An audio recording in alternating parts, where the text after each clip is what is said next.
Oh, fuck.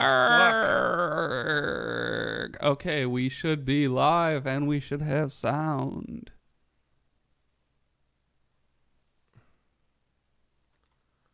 So, And I sent everyone requests on our Discord, so if anyone wants to come in from our regulars. yeah, our Regulus.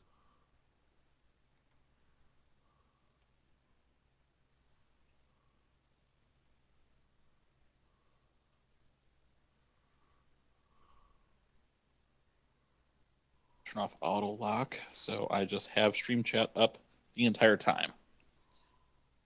Good. What the hell?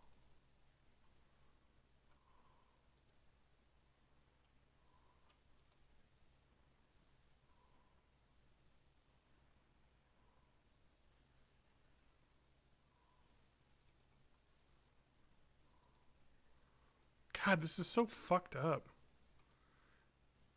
I love having men, inline mute. Men What's up? going their own way is just the best thing. It in is the the world. worst.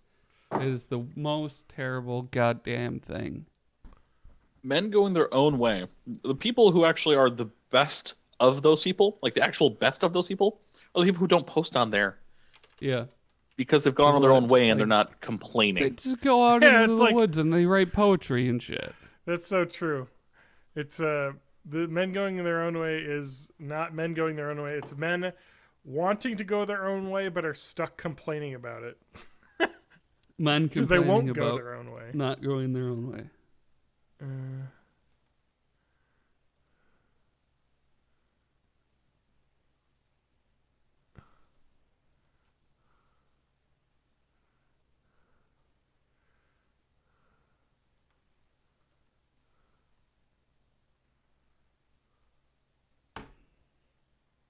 I need to move this away, or Oh, otherwise I I'm can gonna keep go eating. my own way and then bitch about it on Reddit where everybody's terrible.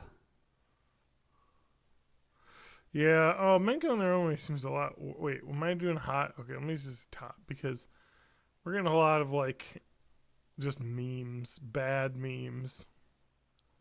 Hey, I thought about something today. How long is it until we get a meme movie? Because we had the Emoji movie and we had the Angry Birds movie. And eventually there's just going to be a meme movie. Isn't that what Wreck-It Ralph 2 is about? I don't Probably. know. Well, didn't you see the Emoji movie? I didn't. My kids did. I did. My wife did. I watched the Emoji movie. No, you guys, Patrick Stewart was a poop emoji. Get it? Get it? No. What? Get it? Let me throw some music on here. While we get started up. John, do you want to do some sound checks? Yeah, sure.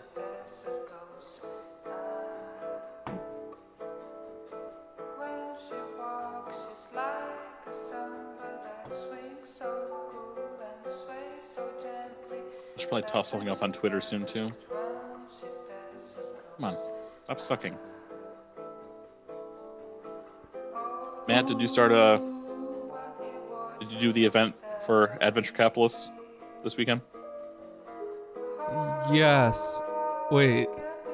How much time do I have left on it? About 22 hours. Okay, good. I'm gonna have to try and sprint for the finish to try and get Yeah, the rest of At the least get a season. couple. At least get your like 2 megabucks. Well, that's usually how it goes. Is you start it and then you just have to like build up the angel investors before you reach like this weird snowbally place where you suddenly just like resurrect constantly. Yeah. But sometimes to get to that point quickly on an event, you have to put in real money to boost up to use gold on each of the things and guild everything. Yeah, I don't do that bullshit. I've not put real money in. Adventure capitalists will get none of my money. They might get some of my money. So you guys don't have a Google phone, so you can't do, what is it, Google Opinion Rewards? No. Oh yeah, you get It'll free send- money for like It'll doing send me surveys. surveys, and I'll get like 30 cents for answering like 2 And then they questions. sell your data to Cambridge Analytica, and then the man takes over your brain and manipulates you, and then the rain turns the frogs gay, and Yeah, but I get free oh, adventure well, it's- capitalist angel investors, so it's that's all worth worth it then. So it's all it's all good. Are you live on YouTube? We should be. I got a notification on my phone. I like, I don't know. It's just the YouTube website doesn't want to ever refresh the cookies, so it just says like that we're not. Gotta get live. them cookies. Get those. I just gotta delicious, close it. So the delicious YouTube website. cookies. I probably got an update from YouTube. Yeah, and if I click that, it'll work. All right, let me listen. All right, here's me talking in my voice. Matt, you want to go next? Hey, this is me talking at my voice, wondering if I should even bother to pop out the YouTube chat. All right, probably not. TJ? Yeah, that's me. I'm totally here in a different location. Lovely. Good job, Lovely. John. Good. We're all proud of TJ, can you. you talk again? I talked over you there. Oh, There did was you? some TJ, there actually was some talked over technical me. difficulty, and Yeah, So- I had barbecue for dinner, so technical difficulty there. You didn't save any for me. All I had was like a chuck roast or whatnot. aren't you in like the land of barbecue? Basically, but I didn't have it. All right, let me listen to everyone's silence.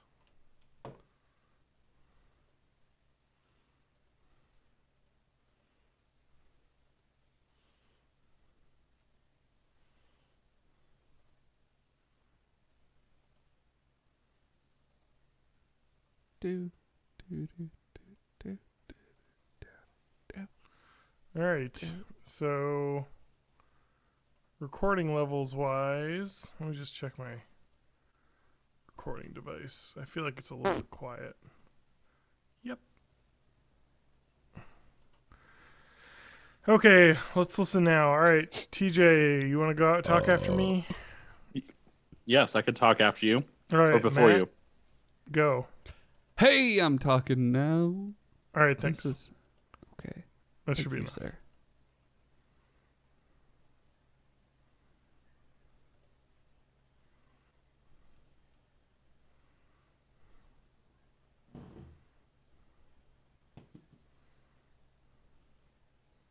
Okay, that's much better. All right. Mine was turned way down volume wise, so. All right. I think I'm ready. Let me just check the doc. I think I was in.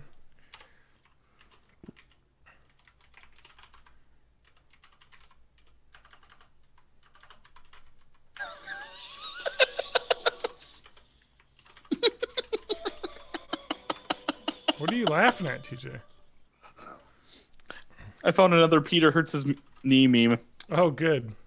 Share it on the Discord. Done. Should probably mention the Discord that we're going live. I did. I already did. Thank you. Really, you gonna do this song? It's a preview. It's foreshadowing. God, I really, I'm really dreading finding out what you know about this man.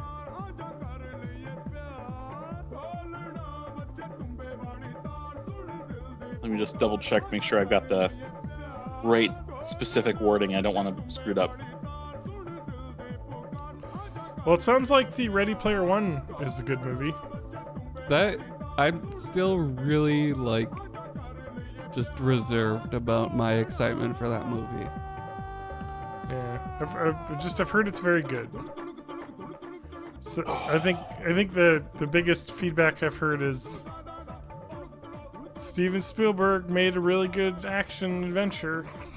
Yeah. Who would have thought? And- she's good at that kind of thing. And I think, like, from the previews, you can tell there's a lot of real world stuff that wasn't in the books, which, Well, there's I'm real sure world it's stuff in probably- the books. yeah, but it seems like there's, like, full-on car chases and stuff. And Yeah, maybe. from what I'm, between, like, what you're telling me and just, like, Steven Spielberg in general, I think that probably what they did was change the book to be better. Because the book was not What I that have a good. feeling. is happened is that I like the book, but I think I like the book because I think I added more meaning to it than there was.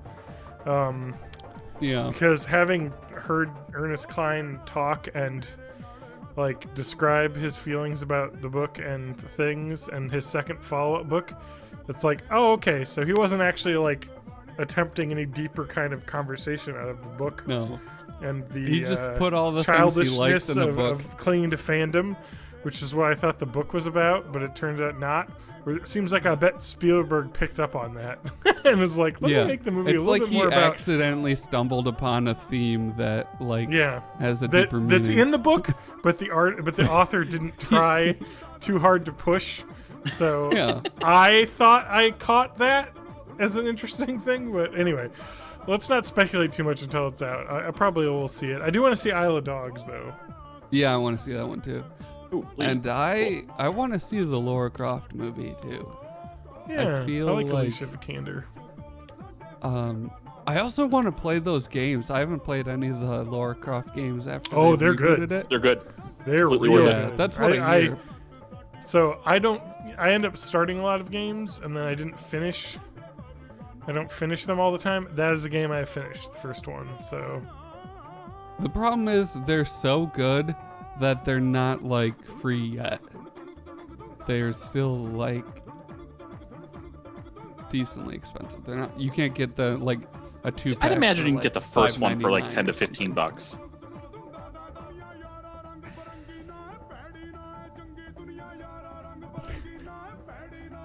The longer I hear the song, the more I'm just dreading. Oh, you're gonna really dread this. Yeah. I'm gonna ruin your guys' day, and it will not be a satisfying ending.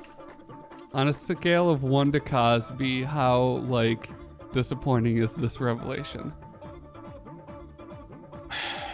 it's gonna be beyond Cosby because I'm guessing I know what it is. It's beyond Cosby, and yeah. Well, in terms of disappointing, probably about an 8, but in terms of like intensity, it's well beyond Cosby. Oh boy. All right, let's move on. Let's get started. Ready? Welcome to episode. What number is this? No, that 64. ruined my joke. Episode 305. Beyond Cosby.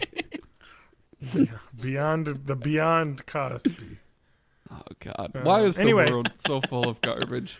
Let's move forward. Yeah, let's do this. Welcome to Born in the 80s, episode 305. I'm your host, John Rowe, joined by my co-hosts, Matt Haig. And TJ May, live from Mississippi. Ooh. Mississippi. From the mighty Mississippi. I've got a song. You're on the river. Long lost sister of Mr. Ippy.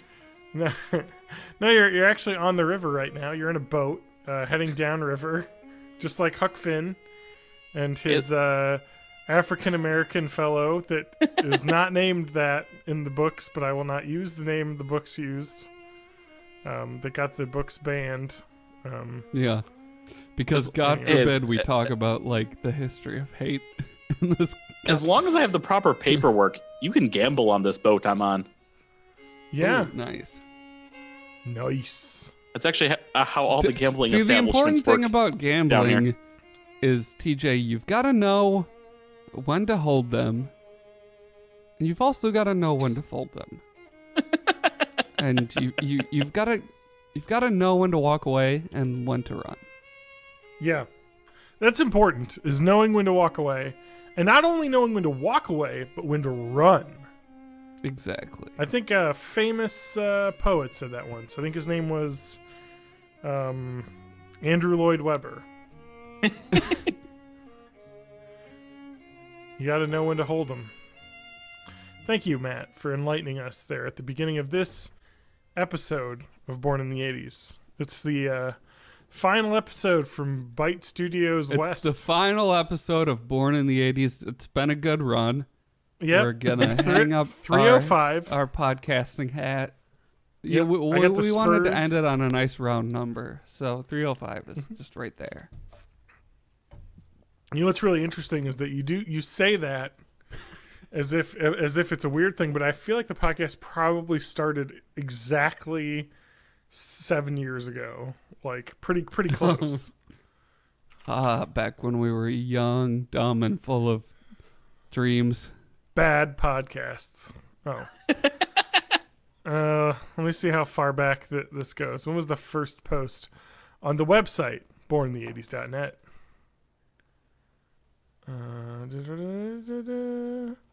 The first episode of Born in the 80s was March 12th. Okay, so we're not really even.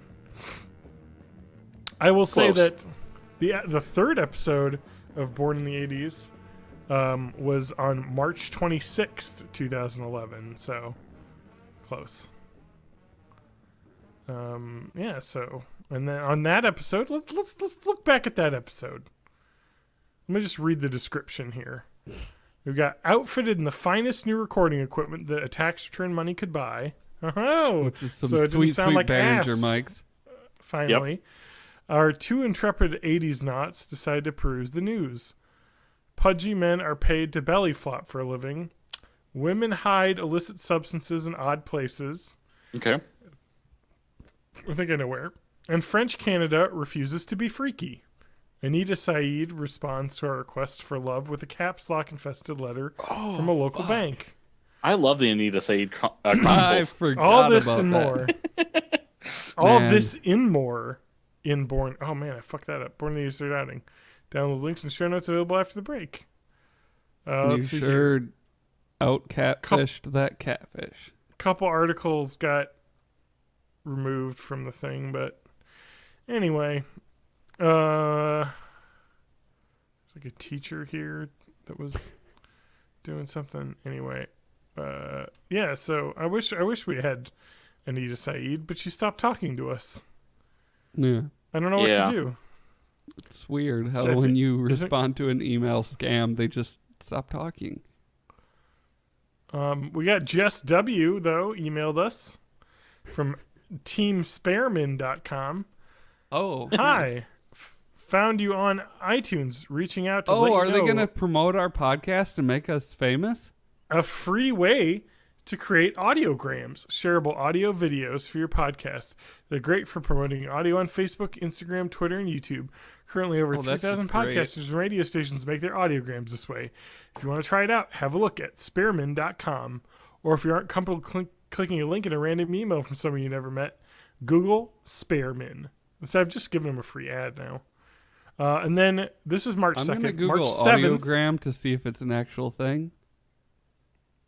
Here we go. Just wanted to check back to see if a visual way to share Born in the 80s interested you. And then on the 13th, she said, sometimes, or he said, it's probably he, to be honest. Right? Is Jess Probably a robot, Jess is actually. a girl's name. Yeah. Sometimes it's easier to show versus tell.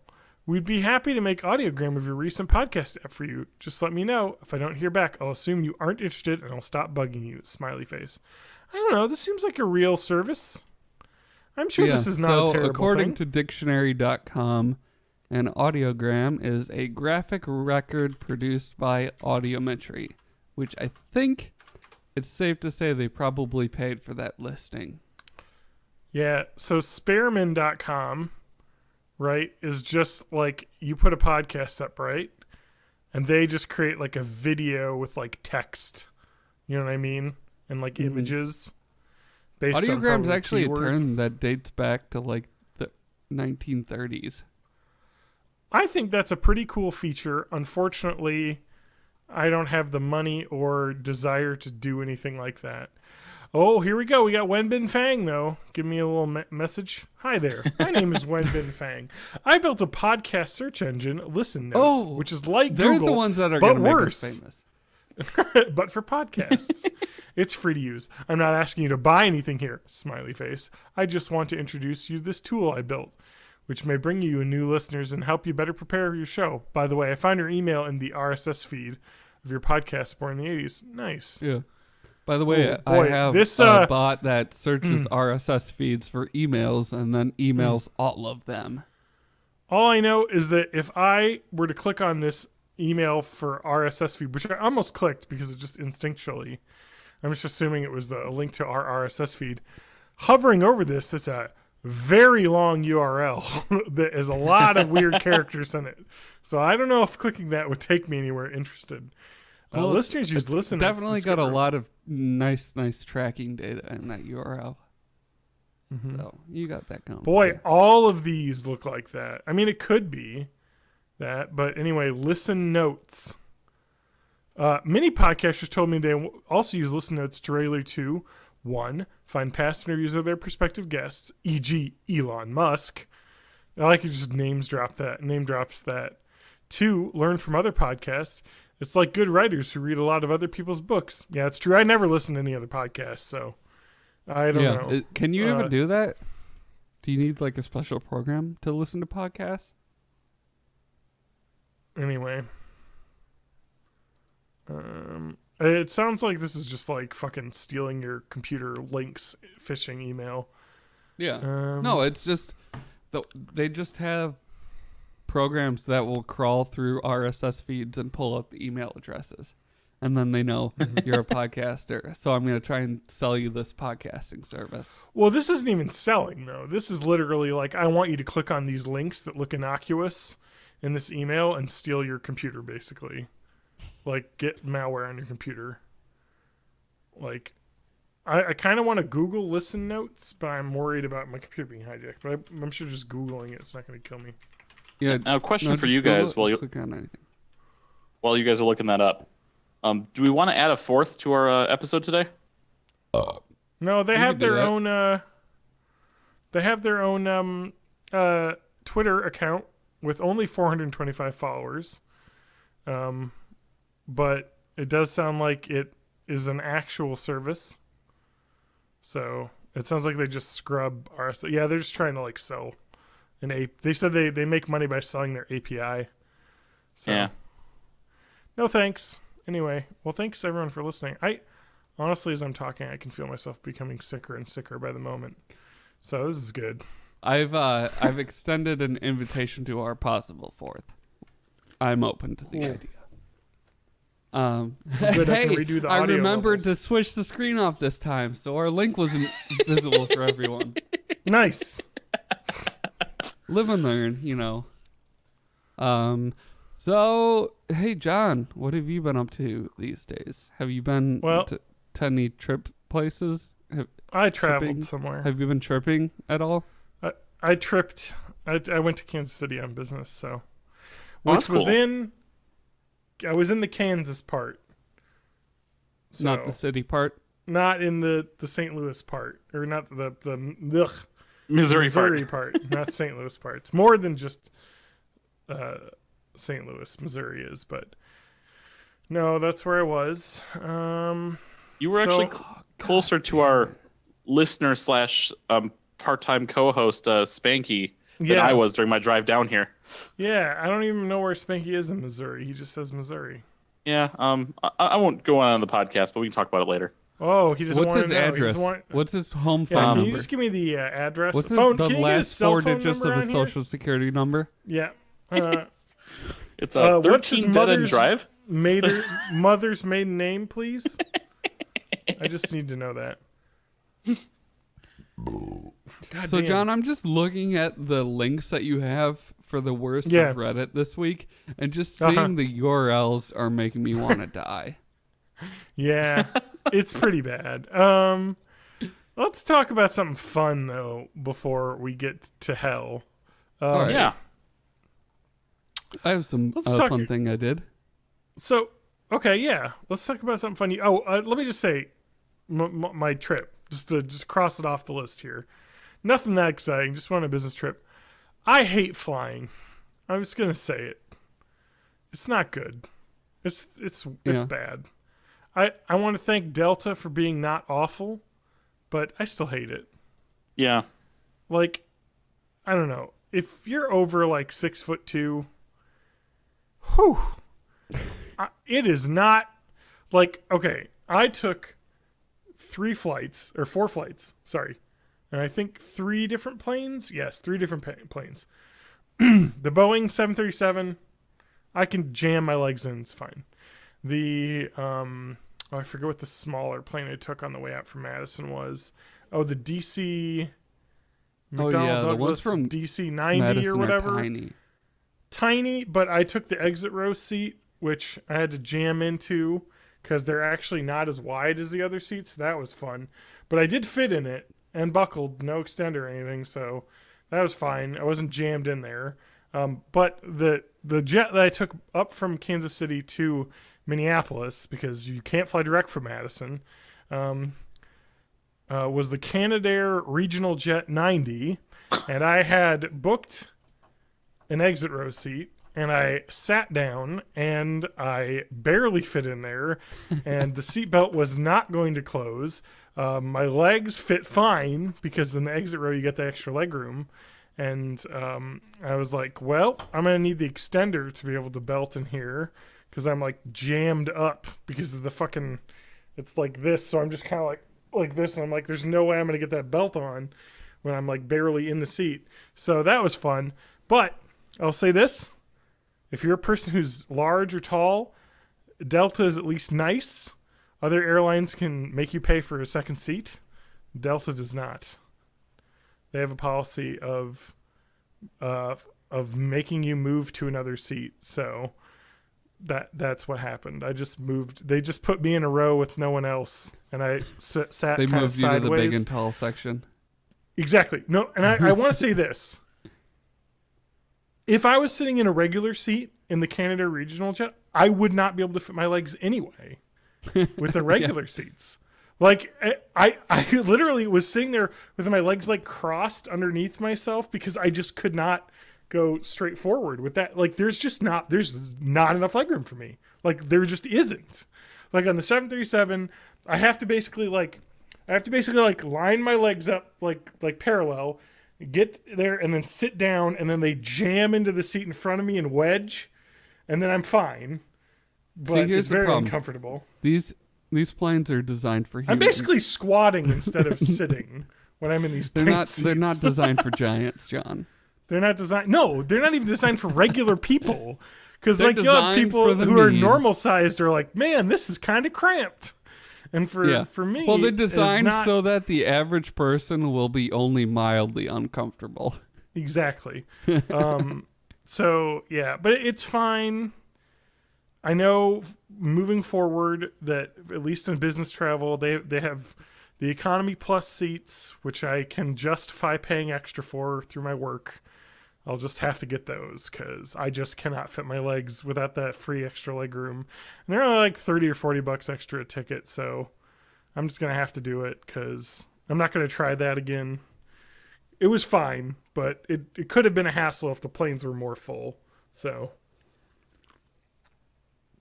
it's all right.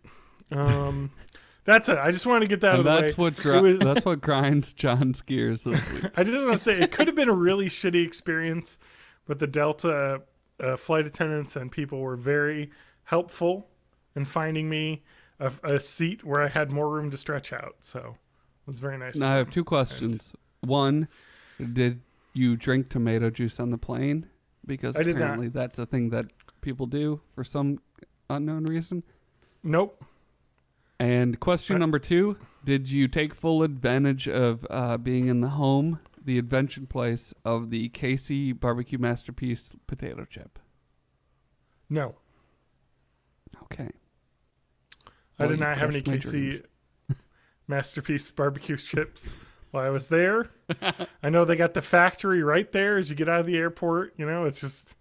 And they're like, and I was like, sorry, I got business. I can't stop. I'm a businessman. You had like your pinstripe suit and your suitcase. Yeah. It was like one of those 80s commercials business.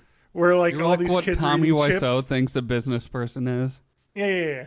He's a And businessman. it's like he does business. all the kids are eating. Oh, like, hey, their somebody's chips. here and they're on video. What's up? Hey, What's going on? you're on video. I'm on video for the first time. Hey, We're just talking joined about us. Casey Masterpiece potato chips. Yeah, As I you was do. like, I don't know if I really. I mean, it's kind of late, but then you were talking about barbecue, and I'm like, okay, because that's kind of like my lifeblood, really. I live in Missouri. I have to be here all the time. It's really And they cut you and you bleed barbecue sauce. That's true, but the one reprieve you get, it's like everything here is shit, but then it's like you go to a barbecue place and you're like, livable. You leave and it goes back. But Yeah. while you're there, it's like, this ain't that bad. Yeah. So I was in Kansas City last week on business. So Where did you go to eat barbecue? nowhere. What? They have other food in Kansas City? I had business dinners with my colleagues, and they chose ahead of time where to go as part of this. Well, aren't you fucking workshop. fancy? And so we went to Son of a bitch. We went to the authentic Kansas City barbecue joint, Texas Roadhouse, near our okay. hotel. So very authentic. Yeah. And I had the ribs, which were good, I'm sure. So I had ribs in Kansas City. Uh-huh. Yeah. Not probably the best, or even close to, but whatever. No, there's good barbecue up in Madison too. I'm sure it's not as good, but I mean, it's kind of hard to just fuck up barbecue. yeah. I mean, as long as you got a smoker, yeah, and smoke, you do it. You smoke some meat and you cover it in like basically sugar and ketchup and a bunch of other shit, and that's it. That's The word good is shit. slather it. You have to slather it. See, I wasn't feeling like comfortable with that word enough just to use it. No, but You just gotta slather it until it's just so moist. Slather it until it's moist. I wasn't really in Yes. Kansas City. Moist. I was on one of the Kansas side suburbs. Oh That's where yeah, our business is at. So like Topeka and all that shit. yeah. Not Topeka, but close to there. So not actually in Kansas City. I drove through Kansas City to get to the airport. So very exciting. The But Kansas City airport is actually kind of nice. I will If say you know where your terminal is. yeah, it's nice in that it's small and not super crowded. Yeah. It's also not nice in that basically the terminal and the security are all jammed into the same area, and Yeah. there's no room. There's no like okay, so like in comparison to Minneapolis's airport, which is where I like to go because it's a good hub, and I like the airport better than O'Hare because I'm a snob, I guess. But it's basically like a giant shopping mall that also has airport terminals in it. Whereas the Kansas City one is like, here's a tiny stand with some stuff, and then maybe like a little bar or restaurant, Yeah. but like room for maybe like 1,000 people in this like area. Yeah. Whereas like it's not a huge complex, but that makes it a lot easier to get to your gate because you're just Yeah. like, it's right here. It feels like a regional airport. Yeah, so it's because the whole thing is actually like I think 3 or 4 separate like micro terminals, Yeah. all separated so that they're not actually connected as Yeah. buildings. And you Yeah. have to drive around. And you can, if you want, you can just drive around the loops forever Yeah. and ever. And Yeah, I've it's a done big that circle. before, trying to figure out where in the hell my terminal was before. Yeah. But it's a pretty good. I've actually only flown once in my entire life to Maryland, and that was cool because that's like you fly into DC basically, so you have to choose. And if you've never been to the DC area, you don't know which is the right. So luckily, someone was like, "Don't fly to Ronald Reagan, just don't." And I was like, I probably wouldn't have, just like out of principle, but thanks for the hot tip. Yeah, he was a shitty actor.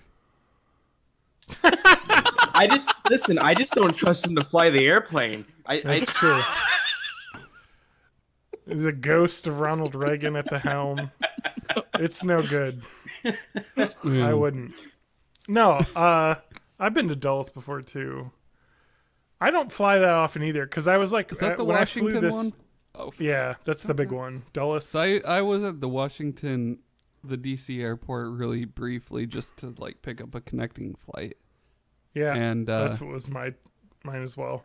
that was my first stop in America after coming back from Africa, and I went to a Starbucks and a McDonald's, and I was Nice. like, I'm home. America. These are my people. America. Oh, man. Do they have I'm sure they have McDonald's and Starbucks in Africa, right?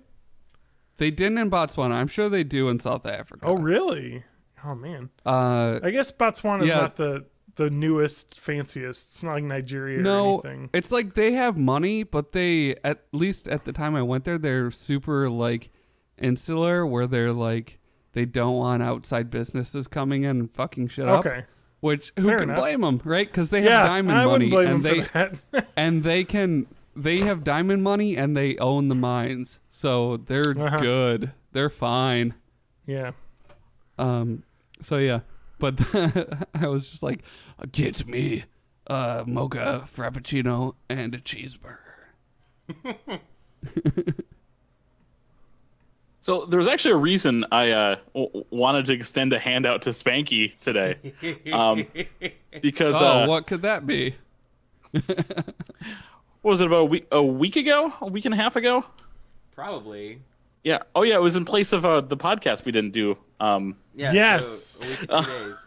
Spanky and I did a stream on my channel where we just discussed the shithole that is the Kingdom Hearts lore for about, what was it, 3 hours we were doing it? Well, the thing is there was 3 hours of video, but the video died a couple times, and we talked for at least 45 minutes before the stream went live. Okay. So like it was probably 4 hours of in-depth like Kingdom Hearts deep dive lore, and we really only did the first game and tangents to the other games in the series. Yeah. I see. I want to continue that when we get a chance. Yeah, definitely. Especially because I've been, and I don't remember what sparked it. I think it was just I got a wild hair up my ass, and I was like, hey, there's that like the Kingdom Hearts, the new one that's on the compilation, 0.2. I want to play that, so I did that, and I also was like, I never beat Birth by Sleep, even though you beat it once and you have to beat it like 2 more times. The story's the same for all 3 stories, so like you get it.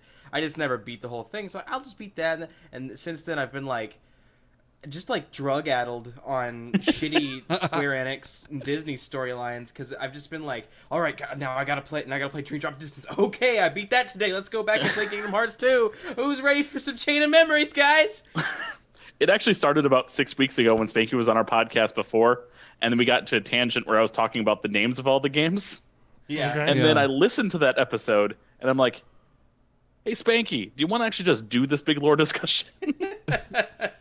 I feel like somebody needs to edit that conversation down to like 15 minutes and then do like one of those YouTube animations where it's just like it's just this incredibly convoluted, nonsensical world that just keeps like pooping back and forth forever on itself. Oh yeah. I'd like to do a supercut of every time either TJ or I said the word Xehanort, and just like Xehanort, because like that's such a fucking weird word. Yeah. And I just want to especially because when we get all the way done with it, because he didn't actually be like you didn't hear the name Xehanort until like the end of the second game, I think. And then like, but from then on, it's been like he's every enemy ever. And now he literally is every enemy ever, and like he's just taken over their bodies, and now there's 13 of him, and that's all the enemies are this guy. So the next game is going to have 13 enemies, all of which are some version of a guy named Xehanort. It totally makes sense to me. I think I've already done my taxes, and they're due soon, so I don't know if I need any more of my Kingdom Hearts. Sure. But I think I'm gonna have to listen to that stream. I don't know if I can catch the VOD still, but maybe it'll help me. It should fall still be asleep. up. I'll push it so I don't lose it. I'll push it to my YouTube. Okay, good. Yeah. Because I'd like to hear that. I almost want to edit it, but just for simplicity's sake. But Yeah, I mean, also because the video went out a couple times, like 3 or 4 times. yeah, So like just patching it together would be nice. Yeah. Well, interesting. Interesting discussion about that. Matt, Yeah. what were you going to talk about? Have you heard about I this talked about new- Kansas City This interrupting new you. and game I'm gonna, called Super Hot. Yep. Oh where yeah, it's you're- brand new. It's brand new. Just came out. It's free if you have a Amazon Prime subscription. It's weird that they would do that like right after they release it, because it is brand new. I must reiterate that. Wait, how do I get this brand- for free if I have Amazon Prime? You've got to download the Twitch desktop client, Okay, got that. and you can claim it in there. Oh. But so I played this. So if on the Is that super hot regular or super hot VR or both? regular, but Okay. I enjoyed regular so much that I ended up paying like $24 for the VR version, which by all accounts is not like $24 worth of game time, but I figured just like average it out, and I paid like $12 for each of them. Nice. Okay. That was my cat that hit that toilet noise just now. So that was not me. This is what happens. Matt taught his cat to flush the toilet. That's pretty impressive. But no, I played. That's not the first time it was fitting. Yeah. And if I'm gonna need to kick you off because you're too fucking get out of here. If anyone that hasn't seen this thing, it's like a Matrix style kind of action movie. Yeah. Except time only moves forward while you're physically moving. And then when you complete a level, it will replay through the whole thing in normal speed. So you end up like being sort of a John Wick kind of Neo kind of basically all of Keanu Reeves' characters all in one. And it ends up like, because of this time mechanic, it's a shooter, but it ends up behaving more like almost a puzzle game. And Or a tactical strategy. yeah, and it's I downloaded it. I started playing it on I think a Thursday night. This was possibly the night that we would have recorded last week but couldn't. And I completed it around 2 a.m. and I Got it. and then I went to bed, right? And I had so I had this dream where I was in the game, and it's like you spawn in a room. The environments are all like this flat, white, totally artificial thing, and then all the enemies are these kind of red, featureless mannequin type people. And so I was doing this, and I was killing them and everything, and then slowly the room started to fade into a more realistic room. The mannequin enemies started to fade into actual people, and I realized I had been brainwashed into becoming some sort of assassin, and then I started having a panic attack. But wow. So you play the game so much that it gave you nightmares. yeah, so and that's the thing. That's always good. When you're doing the game, there is this kind of meta story around it where the game is talking to you, and it's like trying to demonstrate to you that you have no control and it controls you. And at the time, I thought it was just kind of got in the way of the game a little bit. It didn't at the time. I felt like it didn't contribute that much to it, but since completing it, that's the thing that stuck with me the most, is that sort of idea of like, this game is training you. This is the thing that is like, you're not playing the game is playing you kind of thing. So I would recommend this thing because it's a lot of fun and it fucks with your brain a little bit. Yeah.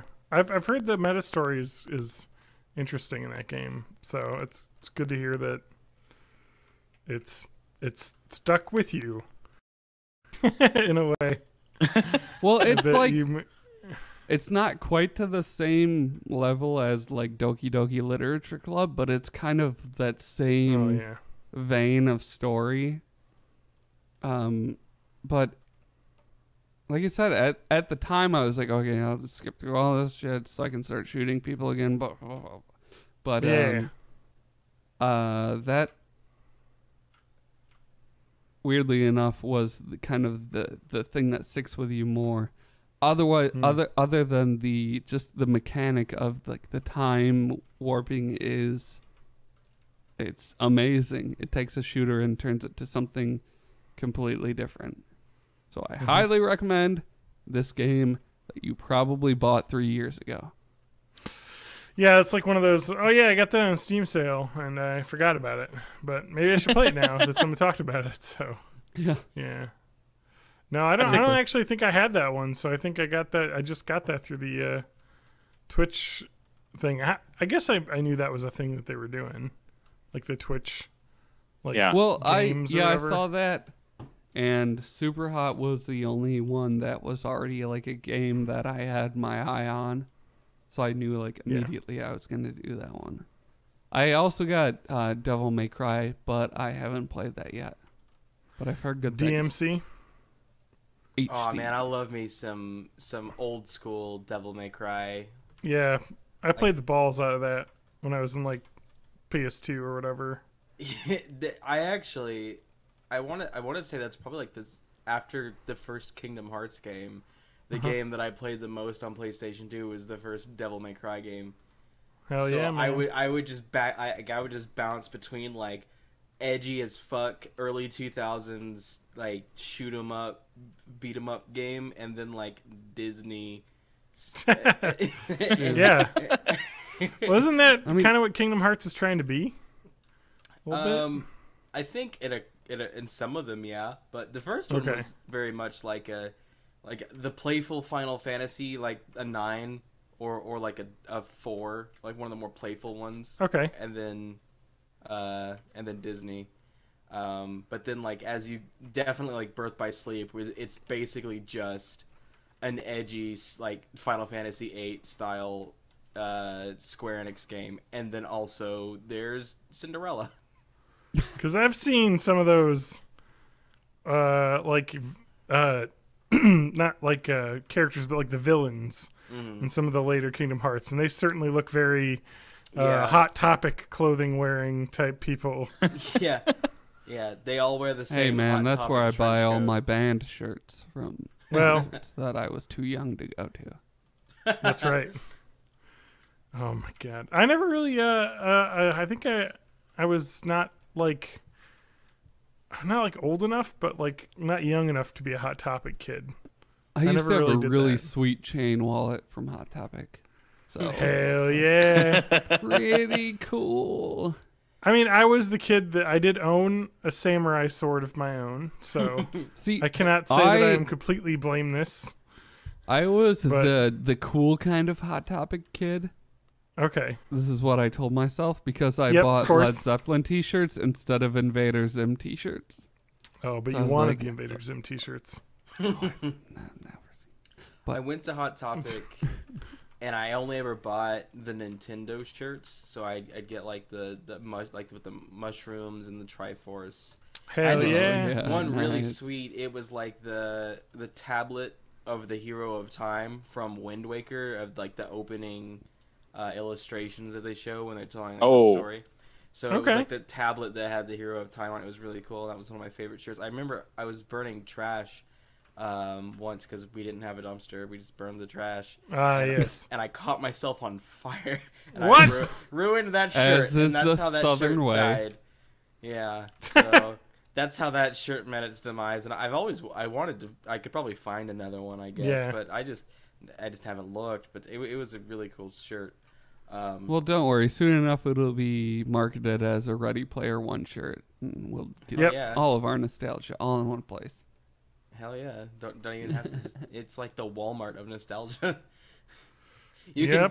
can buy your shotgun ammo right next to your fucking adult diapers. So is Ready Player One just becoming the every ad is a Tide ad of movies? Yeah, kind of. And the thing is, they've updated it since the book. So like, in the trailers, there's like Overwatch characters and stuff. It's just like this potpourri of pop culture, and John keeps telling me it's good, but I don't believe him. That's exactly the relationship with the movie that I have, and also with Ewan, because Ewan's like, no, I read the book and it's really good, and I'm like, no, the book was fine. It was a lot of fun, but I don't see like, the how movie's the gonna be movie can good. be any good. And I'm just like, So I'm gonna watch it because I love robots. Look, I understand the people disliking this. The thing is that I think what's happened with Ready Player One is fandom became kind of toxic since that book came out. Like, and I think that like nerd culture has been weaponized since that book came out, which isn't even that long ago. I think it was like 2013, 2014 or something like that. That's decades in like the fandom toxicity years though. Yeah, but like it just feels like it was like, I don't know, and I hate that kind of stuff.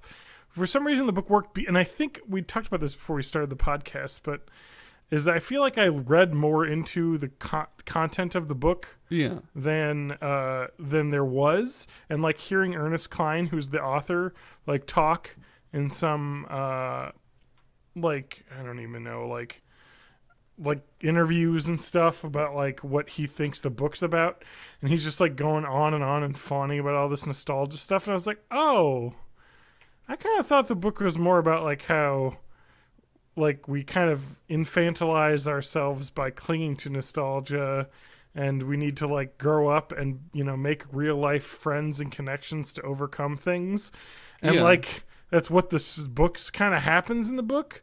And then, but like you hear him in interviews, and he's like, "Man, I have my own.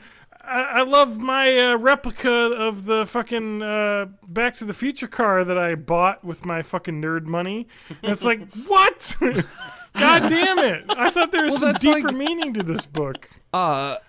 Ogden or whatever, the Simon Pegg character in the book, like his whole thing is like, hey, I realized that we shouldn't cling to this. So it's like, it's not even a subtle theme. It's like explicitly there. Yeah, it's just like tragedy. I guess he did it accidentally or something, somehow. Mm-hmm. The accidental masterpiece. Speaking of movies, I went and saw Pacific Rim Uprising. Oh yeah? Yeah. On do you like Friday the part night. where the robots punch the monsters? Because that's what I'm looking forward to. I'm glad you asked me that, because yes, I did. Does that happen? Oh my God, it happens. Here's the thing. The first Pacific Rim was Guillermo del Toro liked robots, and he wanted to make a movie about robots punching monsters. Yeah, and he did, and it got flack from like critics, and people are like the writing was bad, but like no one ever intended for that, you know, to be. Everyone's like, no, you don't understand. There are robots. Yeah, punching monsters. It's like I feel like I'm doing the reverse thing where people are like, this plot's too convoluted, I'm not gonna. Like, no, just stay in it because it's fun. Like that, people do that with other movies, and then with this movie, it's like, the plot's not convoluted enough. I'm like, no, stay in it because robots are punching giant monsters. But I saw the second one, and it isn't as good as the first one, but that's to be expected because it's got a new writer-director. It's his first feature. Steve DeKnight is his name, and this is his first feature, so I kind of went in with like an anticipation of like, there's no way this dude's first try is going to be as good as Guillermo del Toro's like love letter to his giant robot fetish. So went in knowing that, and I expected it to be what it was. John Boyega was really good in it, and so was Charlie Day. Charlie Day really surprised me in the first one. Yeah, he's like, pretty much shit. He can actually act. Yeah, he's pretty much just as good in this one as he was in the first one. He has a bit bigger of a role in this one, so that's cool. Okay. But yeah, does he finally find Pepe Silva? No. Spoilers. But so like, I do want to say, like, if you're the kind of person who would get annoyed if a movie like was just fun and that's it, and like it did some things that might be stupid, like there's no way, but you're already like suspending your disbelief in a different way. Like, you'll like this movie if you just like go and you're like, I want to watch robots punch stuff, because that happens and it's very fun to watch. Yeah. You have to buy into the concept of there are monsters invading us, and instead of using ICBMs and nukes, we're making giant robots to punch them in the face. If you're okay with that. So I have two big questions for Spanky. Question number one do you consider this part of the kaiju genre? And number 2, if I asked the same question to Ewan, what would he say? Ewan saw it today and he didn't like it. Okay. No, What is that blanket? because the monsters didn't say sorry enough? They were too rude. We're We're sorry. We're destroying your city. Sorry. They're just too damn rude. No one apologized. No, so I personally would not consider it part of the kaiju genre, and the reason I say that is because to me it reminded me of, like, the destruction in it reminded me a lot of, like, in the first Avengers movie, how the monsters in that were tearing up New York. And I would say that if I considered this a kaiju movie, I'd have to consider Avengers, the first movie, a kaiju movie, because it was pretty much reasonable amounts of destruction. They do go to Tokyo, so, like, there is that bit of, like, oh, like, where Godzilla usually stomps his stomping grounds. But I personally wouldn't, just because, like, I'm not super big into kaiju, the genre. And it just, like, so many movies are doing the blow up the city thing now. I don't think that's a calling card of kaiju movies anymore. Ewan would probably say no because he didn't like it and he likes kaiju movies. So Fair enough. You know, That you is a gotta- fair assessment.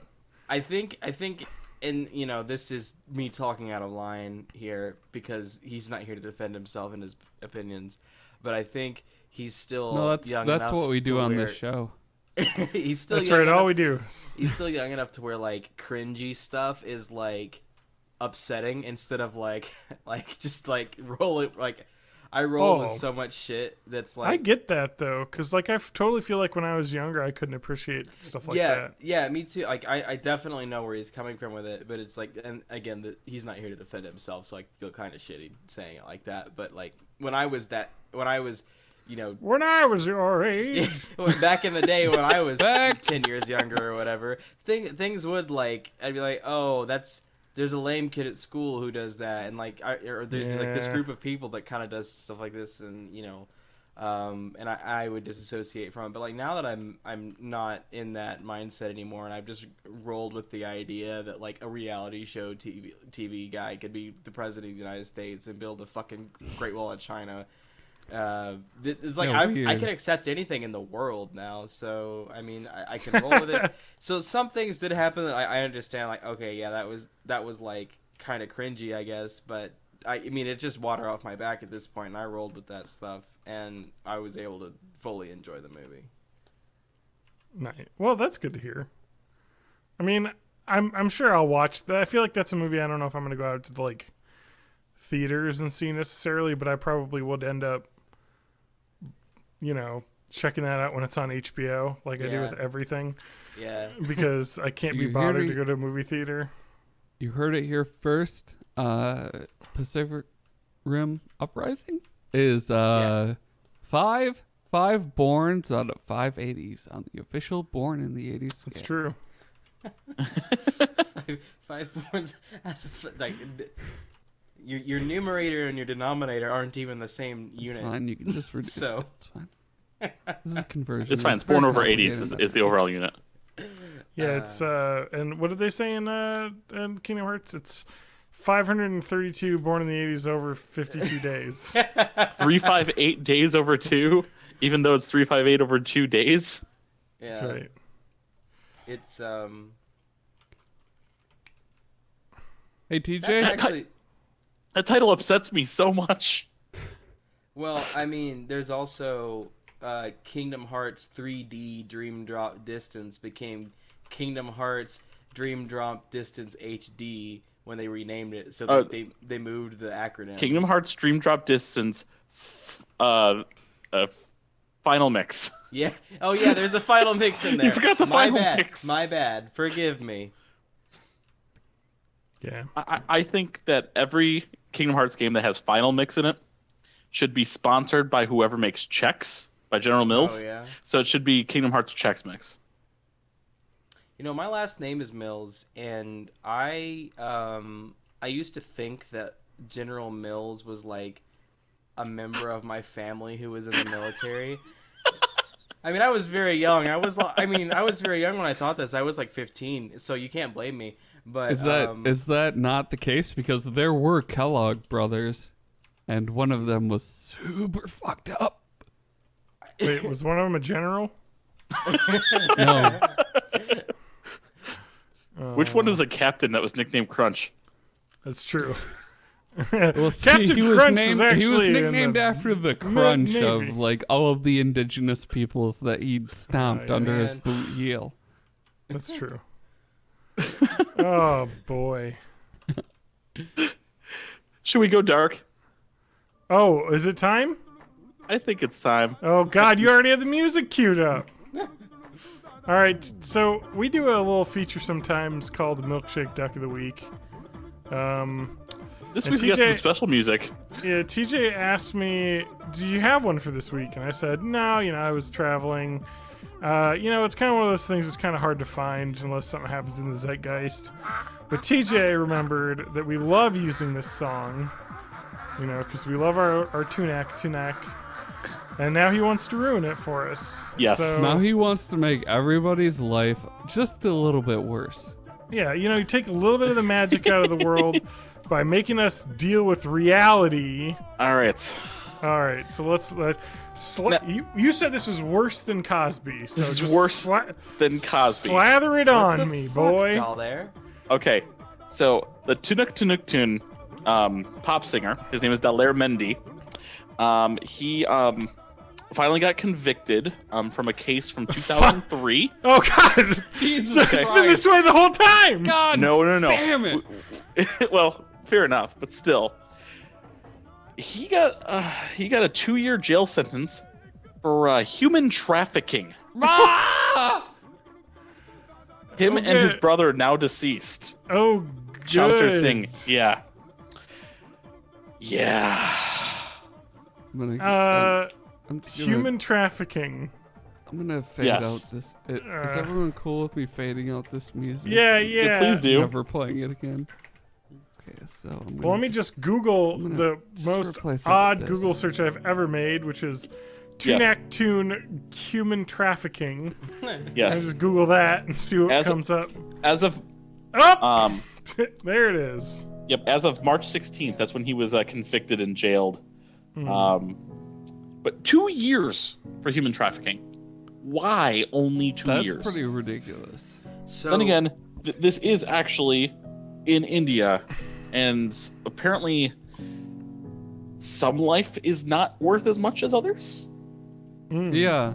Well, I don't know anything about the caste system, but does that like factor into it at all? No, I have a feeling it's based on their gender roles. Mm. So it's like America in the 70s. Where they were or just like, Missouri "Eh." and now. Well, yeah. If you want to really bring us down.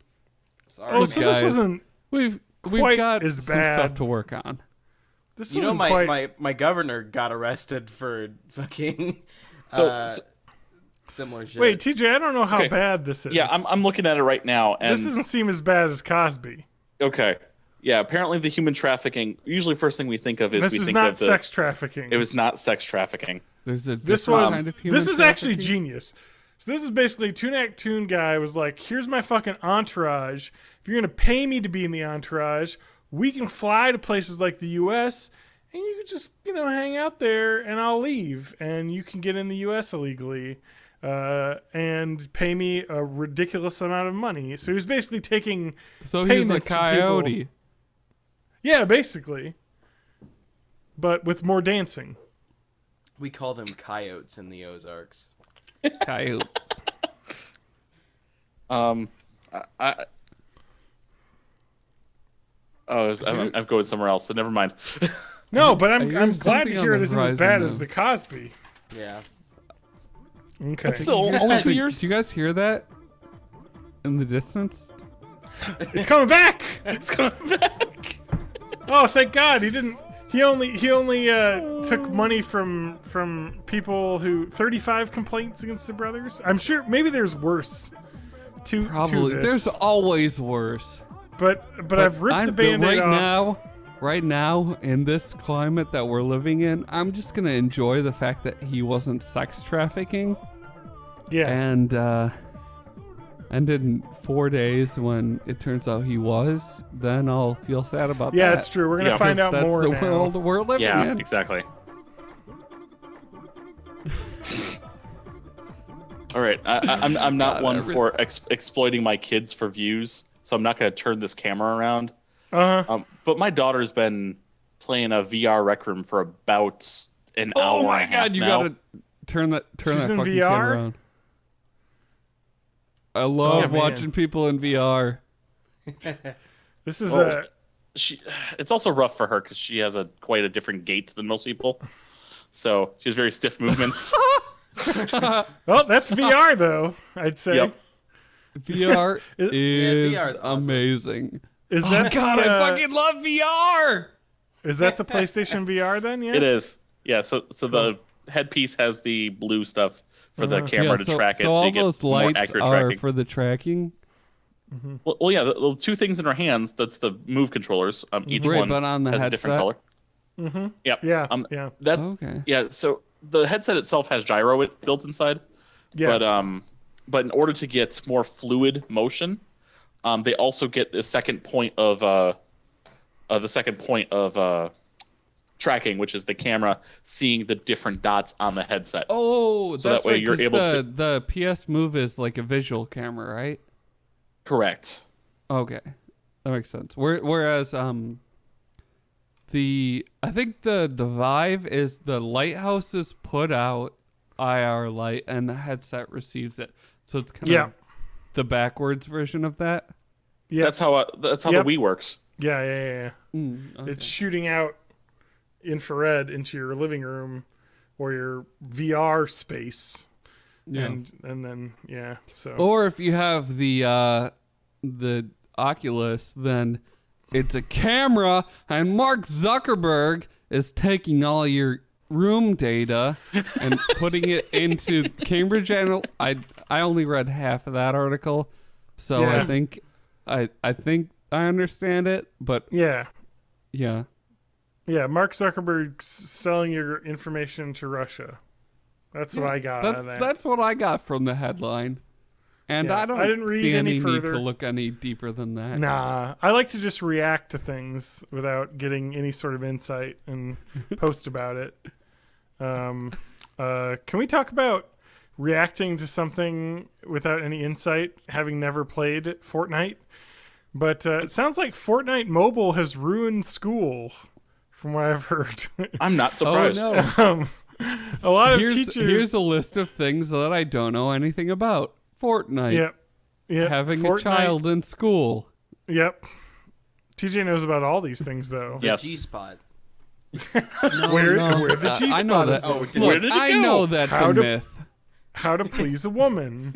Lots of things I don't know. I've heard it. I've heard of it. I've never heard it talk to me before. How to speak to fellow humans. Yeah. I don't know Hello, that. fellow How to speak to human. the G-spot. Hello, fellow human. How are you? But supposedly Fortnite came out on mobile. Yes. And Fortnite apparently is like the biggest game phenomenon of all time. Because I've heard games journalist people being like, this has got some reach. Because I got like relatives who've never played a video game before. Like, hey, you know about that Fortnite? Like, what's that all about? Because it's all the kids seem to be doing. So, yeah, now that it's on mobile... just seeing Kotaku has an article here that's just mostly posts of people complaining about how their school's Wi-Fi is ass. So all these kids are playing Fortnite now. And one school banned Fortnite mobile on the Wi-Fi, like the ports, so it won't connect. And the school got very angry. Yeah, so it just sounds like basically... school is over because Fortnite Mobile has happened. And I guess I get it because, like, I don't know if it was like this when you were kids, but, like, we used to try and sneak games in all the time. Like, you'd sneak a Game Boy in to a class or play some Pokemon under the table. Or we had our TI-83 calculators and we had games on them. You have like Drug Wars, or I'm trying to think. Some of the like I had like a puzzle game that was really fucking awesome that I like actually kind of miss playing, but I don't have a TI-83 anymore. I had So Snake on one of my yeah. calculators. But that's like the kind of stuff we used to do. So now kids have phones in classrooms. I mean, like if I was a teacher, I'd be like, phone. Like there's a video here of this guy, a teacher playing video, like shaming kids, compilation of them being caught playing Fortnite mobile and them having to put their phones in the Fortnite/PUBG mobile bucket in the front of the classroom and stand there and have their picture taken as they're caught playing it in class. So, I mean, that would be what I would do. I'd be like, if you get your phone out, I'm taking it. Like, it's like ridiculous. I mean, I don't know. Fuck, man. But that's it. So school's over. We are the smartest generation because children will not learn anymore. Yeah. They'll be playing PUBG. Yeah, so I don't play video games. This has been established. Yeah. Yep. I don't have to go through that again. But like, so I learned about Fortnite yesterday. I went to the bar. It was my roommate's birthday, and me and him and 5 of our friends all went to the bar. And one of the friends used to be one of our other roommates, who's moved out. For the majority of the time he lived with us, he was unemployed, and he built a PC and played PUBG basically the entirety of the time I lived with the man. Yeah. So, and then he was telling me about Fortnite and that. So he's a security guard, so he basically sleeps in the day and works from like 10 p.m. to like 5 a.m. Every day. So he was just saying like, now that Fortnite is on mobile, I might get fired. 'Cause I guess he's worried about like just spending so much time on Fortnite that they'll just fire him for not doing what job he has as a security guard. I mean that. Oh, T just got a phone call. No, he's playing Excite Bike. He's he's playing PUBG or Fortnite Mobile is calling. Yeah, Excite Bike Mobile is the newest craze that all the kids have. I mean, there was some mobile motorcycle game. I think. I'm thinking of an Xbox Live game. Was like Trials HD. Oh yeah, there's a Trials Frontiers mobile. Yeah, I figured there was. That game's actually kind of fun. I remember it being fun on the X. I never had it, but they had like the free demo where you got to play a level, and I'd always play that if I was bored. Another game that I really liked, and I still do like, that has a mobile game version of it, but first started on Xbox Live Arcade, is Techno Kitten Adventure. Okay. It is this game where a techno song plays. And they're actually licensed songs, so they're real techno songs that you might hear on the whatever people who do LSD listen to. So what you do is you get this cat, and there's one button to control, so pressing A makes you go up, and releasing A makes you fall. There's a line at the bottom and at the top of the screen that as time goes on slowly get closer and closer and closer, so you have to stay between the two lines. And also there are shapes that come, so it's like side-scrolling, auto-scrolling. You can't move left and right, you can only go up and down. And there are shapes coming like at you from the right, so it's kind of like auto-scrolling. And you basically just have to dodge the shapes and stay between the lines. The challenge comes from just shit goes nuts. The colors invert. Sometimes your screen goes completely dark, but it's all to the music. So it's like it's like a music video kind of thing. And sometimes it'll just be like there's one called the Meat Pack, and it's this song, I forget the name of it, but it's like hungry for your love, you're a taste of heaven, I kissed a star, like crazy techno lyrics to the song. And they're just like bacon animals that fly across the screen. It's crazy bullshit.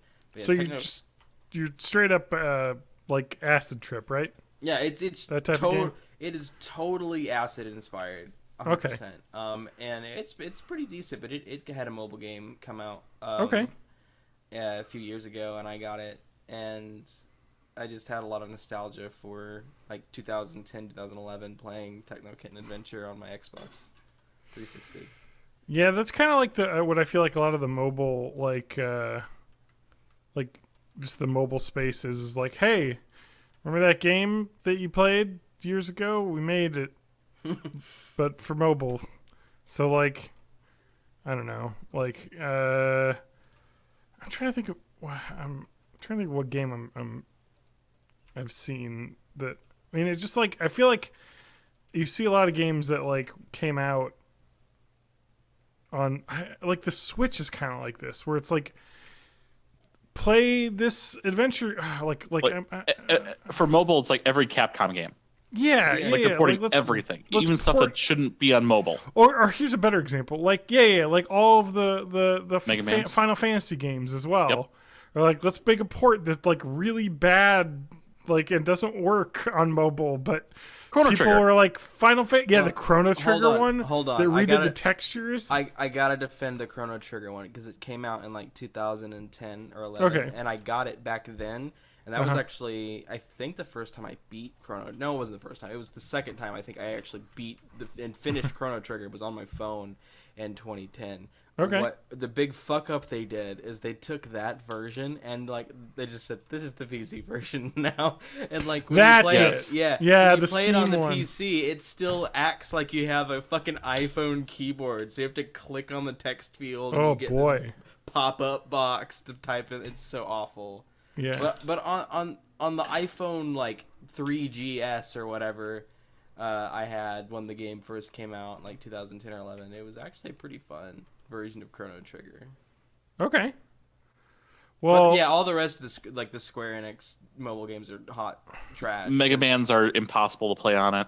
Yeah, I think I have X2 on it, and it's like impossible, but you can get them. Yeah. Oh, I don't know. Did you guys talk about both Fortnite and PUBG Mobile? No, I haven't talked about PUBG Mobile. PUBG Mobile, I hear, is actually better than the Xbox version. Yeah, People are saying it's a really good port. Yeah, people are saying it Tencent, like right? Probably. I think they own them. I think But they I think people own at least the Chinese distribution of Blue Well, Hole.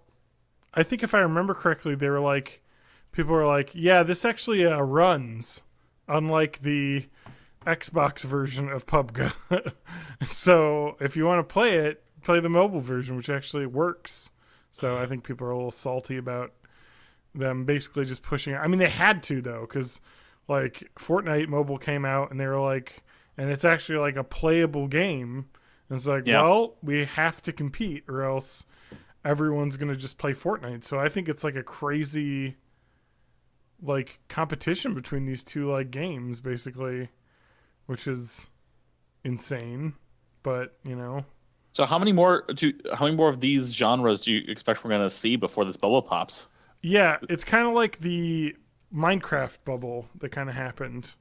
Mm-hmm. Although I don't know if Minecraft had like any AAA like pretenders coming after it really. Not AAA. They had a lot of really crappy indie ones. Minecraft-esque stuff. Yeah. Yeah, like indie stuff, like on like the App Store, like here's Mine Block Factory Block Mine, like Yeah. I had all the fucking terrible shit. Xbox Live indie marketplace game called Total Miner Forge. Yeah, exactly. And they just like It was actually really cool though. I'm sure, yeah. I mean, like it's Because an easy concept. Well, what its thing was like Minecraft but vertical instead of like on the like going far. So like the whole world was maybe like 100 by 100 blocks, but then like it went down super far, and like it was more like a digging game than it was. So it was kind of different, but it was obviously a total knockoff.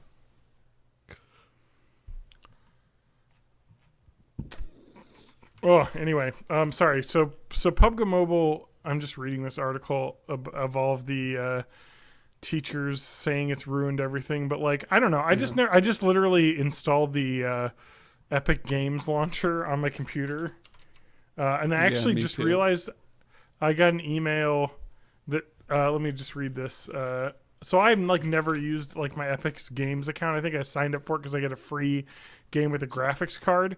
I got an email earlier this week saying your Epic's Game account has been locked due to multiple invalid login attempts. Like, good. What? Like somebody's just stealing my fucking account because I'm sure someone's like trying to be like, he's got like fucking PUBG. I just resent that I went from 2 launchers to, I guess 4 launchers now. I've got the Blizzard launcher, the Steam launcher, now the Twitch launcher, and the Epic launcher. Why does everybody need their own fucking launcher? Yeah, did you see that like they have like John Wick in PUBG? Yes. Mm-hmm. That's been like one of the big reasons. It's been one of the big reasons the Battle Pass has been selling like crazy. Because you can like, if you get to top rank, you can make your character look like John Wick. Yep. So as much as I wanted to play PUBG with you guys, you know, not with my computer handling it, but hopefully there was going to be crossplay on Xbox. There is, isn't there? Crossplay, not for PUBG. There's no crossplay. I thought there was. Nope, but there is. Oh, PUBG. No, for PUBG. Fortnite. For Fortnite, there is. So yeah, if that's you guys what I'm get saying. that installed, I'm going to have to get Fortnite on my Xbox One as well because I only did it on my PS4. Well, and then we'll all be able to play together. It's like PUBG had sex with Minecraft, and I'm installing it right now. Just horrible. We'll play as a threesome, and we'll have a good time. Oh, and actually, you don't have to worry about me playing a video game. So. Oh no! If you want to get in, the crazy thing about Fortnite is Fortnite Mobile also cross-play with Xbox and PC. Really? That's yeah, I mean that's the way to do it. Like get everybody connected. It is, but like, how do you unify that play experience? Like, so how do you not? I haven't heard make it so that one platform has an unfair advantage over the other. So I've heard that it doesn't seem like it seems like you get matched up with your like type of like PC or console or mobile mostly with priority. Yeah. With priority, but it allows it to fill in with the other people, and it allows you to party with like your friends who don't have like an Xbox or something, you know what I mean? So like if like I think it's like the most honestly ideal and smartest way of doing this, because it's like literally everyone can play.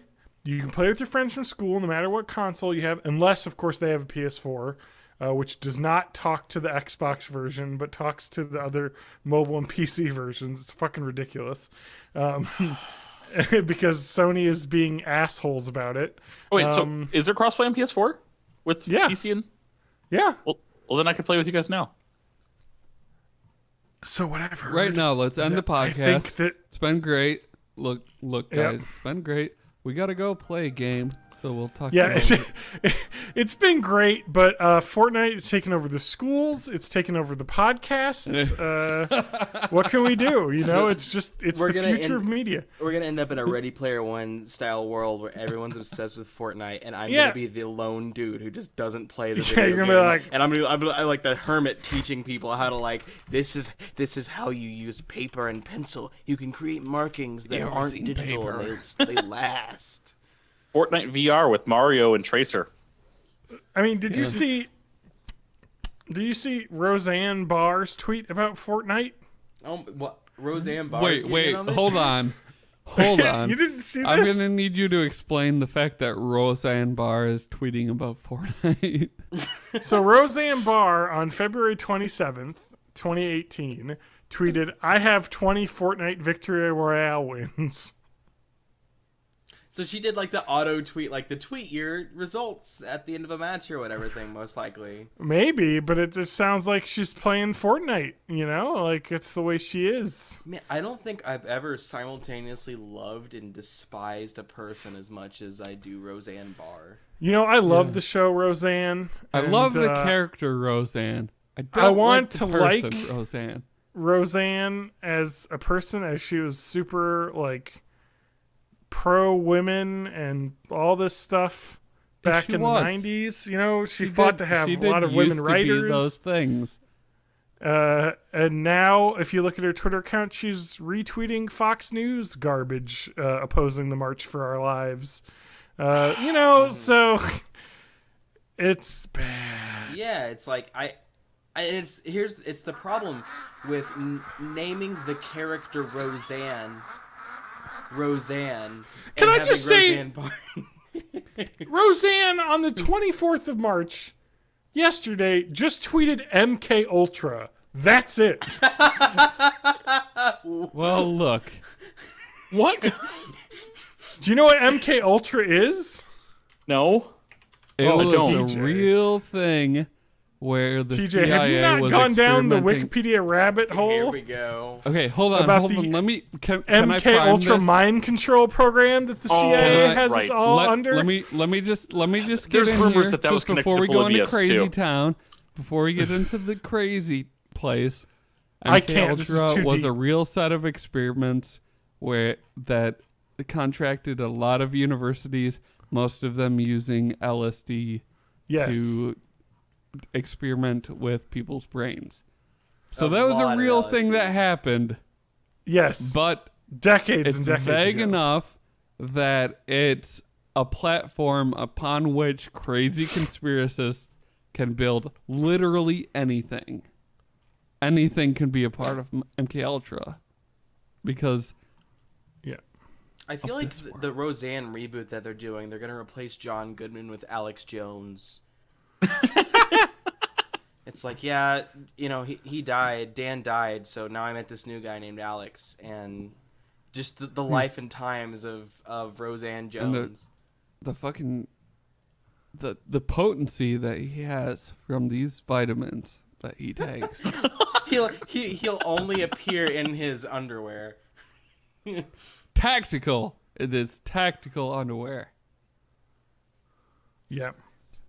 You guys remember when Alex Jones used to be a funny clown that we could all laugh at and not like a person that had a direct line to the president?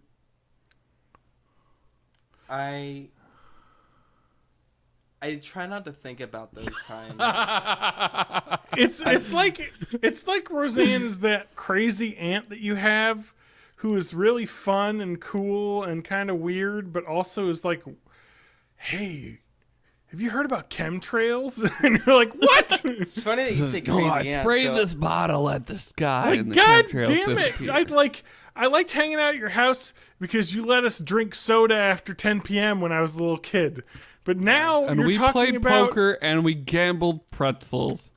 yeah, God damn and it. now you're talking about chemicals controlling people in the water, and it's like the fucking scene from Doctor Strangelove where they're crazy about fluoride draining men of their vigor. Like, what is wrong with you? I'm a groomsman for a friend of mine, and Yep. his aunt is actually a frequent caller into the Alex Jones radio good. show.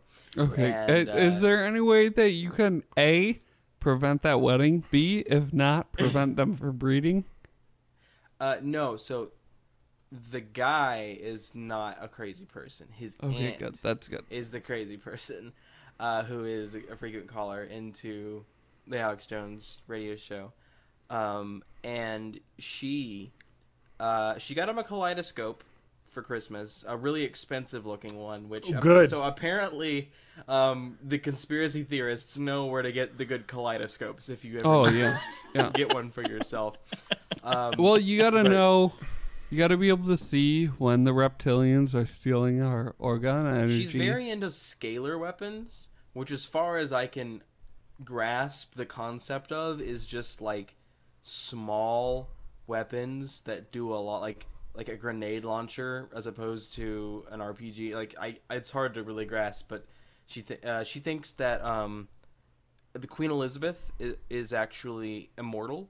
And Yes, we talked about this on the podcast weeks Yeah, ago. like- The cloning facility. yeah, so she's immortal basically, and she has like these clones that like, so they just throw in a new body part whenever one fails on her. Yes. And her goal, I guess, is to just outlive the human race and like rule it until the end of the human race. So like she knows that her time is limited, but she has all these clones to keep going. So like her plan is to like slowly kill off all humans so that she could have ruled and been the And the queen best for part the of last that- humanity.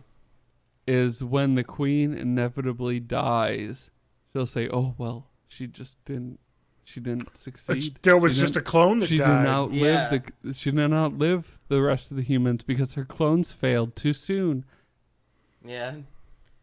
Fuck the world. Yeah. Fuck but then you'll have like, no, that wasn't Queen Elizabeth that died. That was one of her clones because she had to false go flag. Into, like, deep It was a sleep. false flag.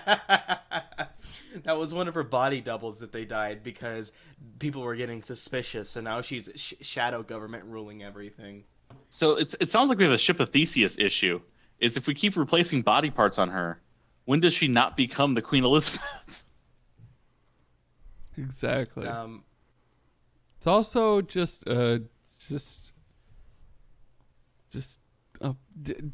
like the biggest pile of bullshit with goalposts that just keep on moving. They just keep moving. And I think we can be inspired by those goalposts because no matter what, they keep on moving, and we can keep on moving too. They're the Energizer Bunny of crazy horse shit, is what they are. The goalpost is on a rocket. Yes. But that shit Can we, is not going to the moon.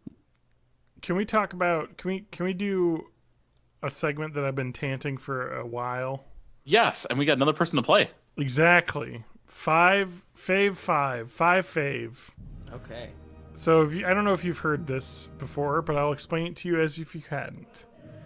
This is on Rotten Tomatoes, so don't go to the website and look this up and ruin the game. Mm-hmm. But they have a 5 favorite films interview style that they do, where they ask an actor or director what their 5 favorite movies are, and they kind of list their 5 favorite movies, and they say a little bit about it. And I'm going to tell you the 5 favorite movies and read their descriptions or explanations of why that's their favorite. Thank you, TJ. Product placement. And I'll give you a little info, like if it's a man or woman or their general age range, or no, man or woman. And then if you guys can't guess it, we'll try and give more details until we can get to it. So we'll go through this person, and I'll say when the interview came out as well. So maybe it's old because some of these are very old because the website's been around a long time. And because also this is like maybe that's a clue about they had a movie coming out at that time. Yeah. So this is October 1st, 2008. So this is a very old one. This is a woman. And let's listen to what her 5 favorites are. And then after I go through the 5 favorites, we'll give everybody a turn. We'll give Spanky first choice, or first guess, as he is the guest. And we'll see. All right, here we go. There's Something About Mary, 1998, 81% on the Rotten Tomato meter. I love There's Something About Mary. I love Ben Stiller. I think he's hilarious, so funny. I love Cameron Diaz. She's so beautiful and such a great actress. I love the Farrelly brothers. They're so talented. They have the craziest, sickest humor, but I love it. Okay. Movie number 2. Moulin Rouge, 2001, 78% on the tomato meter. And Moulin Rouge, I love musicals, and I love the music in that. I have it all memorized. I've seen that movie 20 times. It's so beautiful, and I love the makeup and the costumes. The story is so sad. Number 3, Beaches, 1988, 27% on the tomato meter. I love Beaches. I love that movie. It's so sad, but it's really a story about best friends. I don't know. It's a classic, and I grew up with it, and it has really great music. Movie number 4, Edward Scissorhands, 1990, 91% on the tomato meter. I love Johnny Depp. He's an amazing actor, and I love the characters he picks. And it's really a cute story, and I love the director, Tim Burton. Movie number 5, Breakfast at Tiffany's, 1961, 86% tomato meter. And I love Breakfast at Tiffany's. I love Audrey Hepburn. I love her style. And I think the whole idea of it is really fun because I used to live in New York, so I can relate to her. That is the female actor, director, producer, who has listed those 5 movies. So I don't know. Where are you feeling? When did this top 5 2008. come out? So 10 years ago, give or take 6 or 7 months. Very short answers with the word love about 100 times. So who could this be? Reese Witherspoon. Okay, Reese Witherspoon. I'm sorry, that is incorrect. Yeah.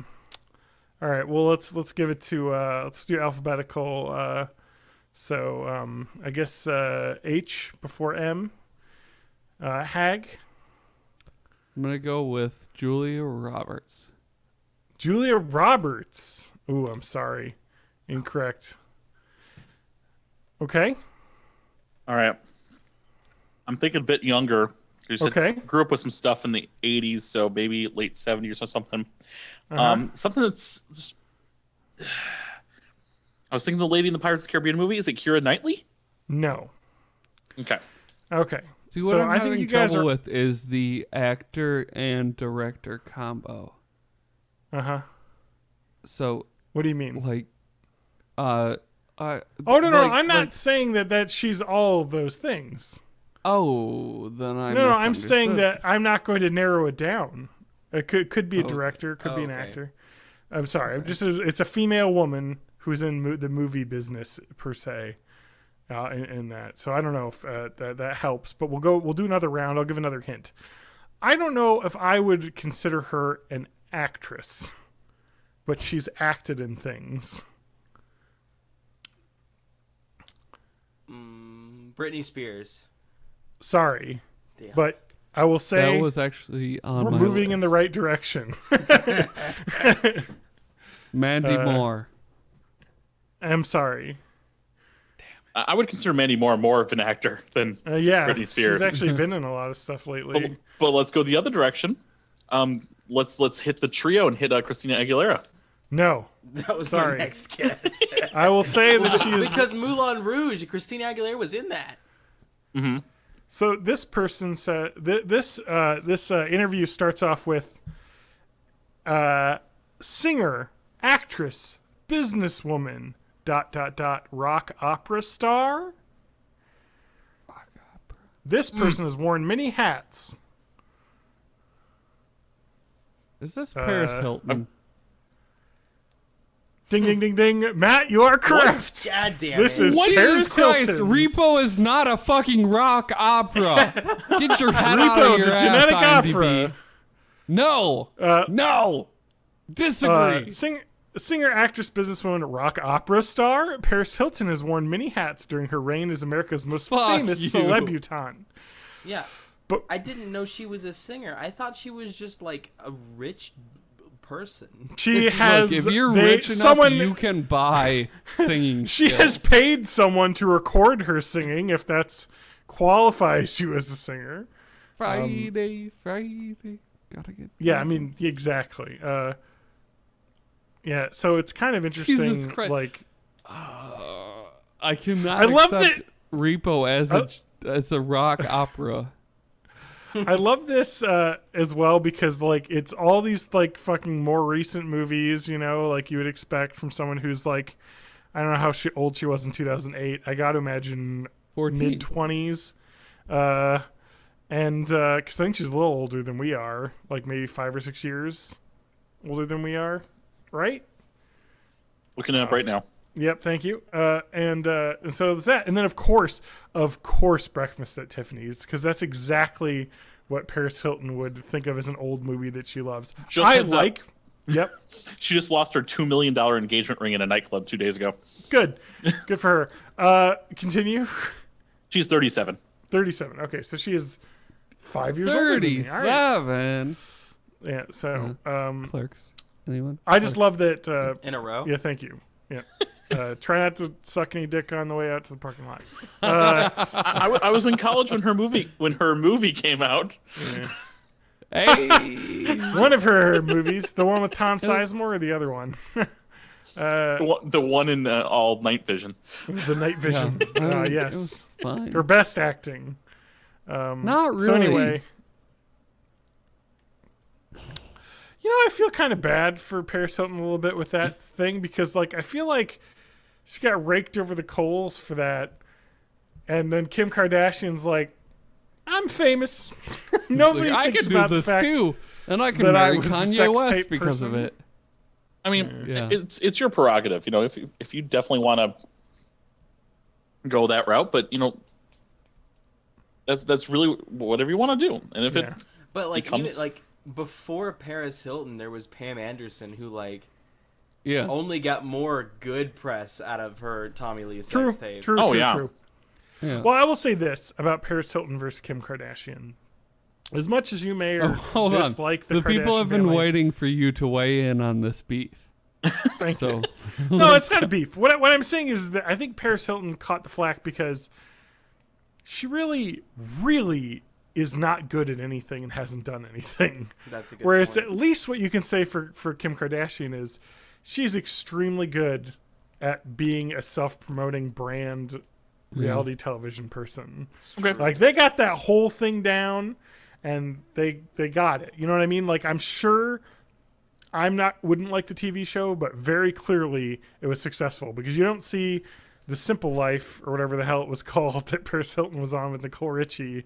do you ever having do you ever 30 think about the seasons. fact that if O.J. Simpson hadn't murdered Nicole Brown Simpson, that like our whole celebrity scene would be completely different right now? Yeah, that's true. Yeah. It's true. There could be a more famous person who OJ killed. Yeah.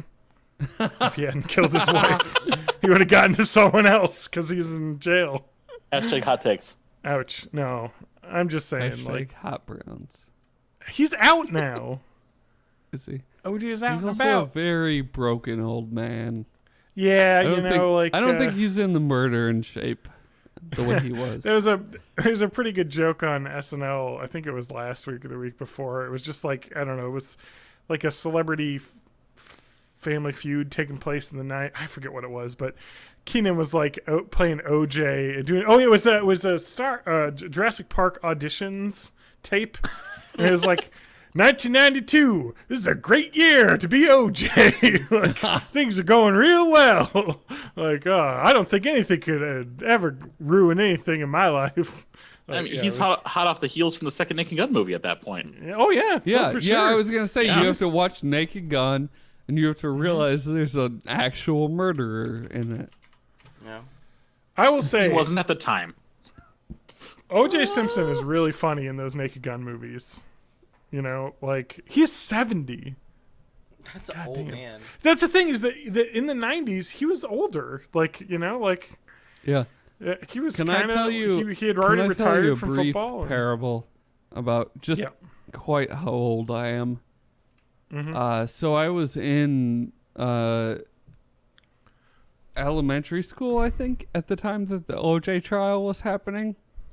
And my friend Ellis, he was listening to the trial result while we were on recess on his Game Boy with its RF radio adapter. Oh, that's right. That's That's right. I'm made of dirt. That's pretty rad, though. Do you know what my The favorite pocket part? TVs too. Do you know what my Yeah. favorite part of the O.J. Simpson verdict that happened was I was just old enough to like kind of understand a little bit because I was 8 when the trial ended. God, when was that trial? Because she 92? died in 92, like late. Yeah. I think verdict happened when I was in 6th grade. So Let me that would just have see been let me see when the trial was. the 95, 96 year.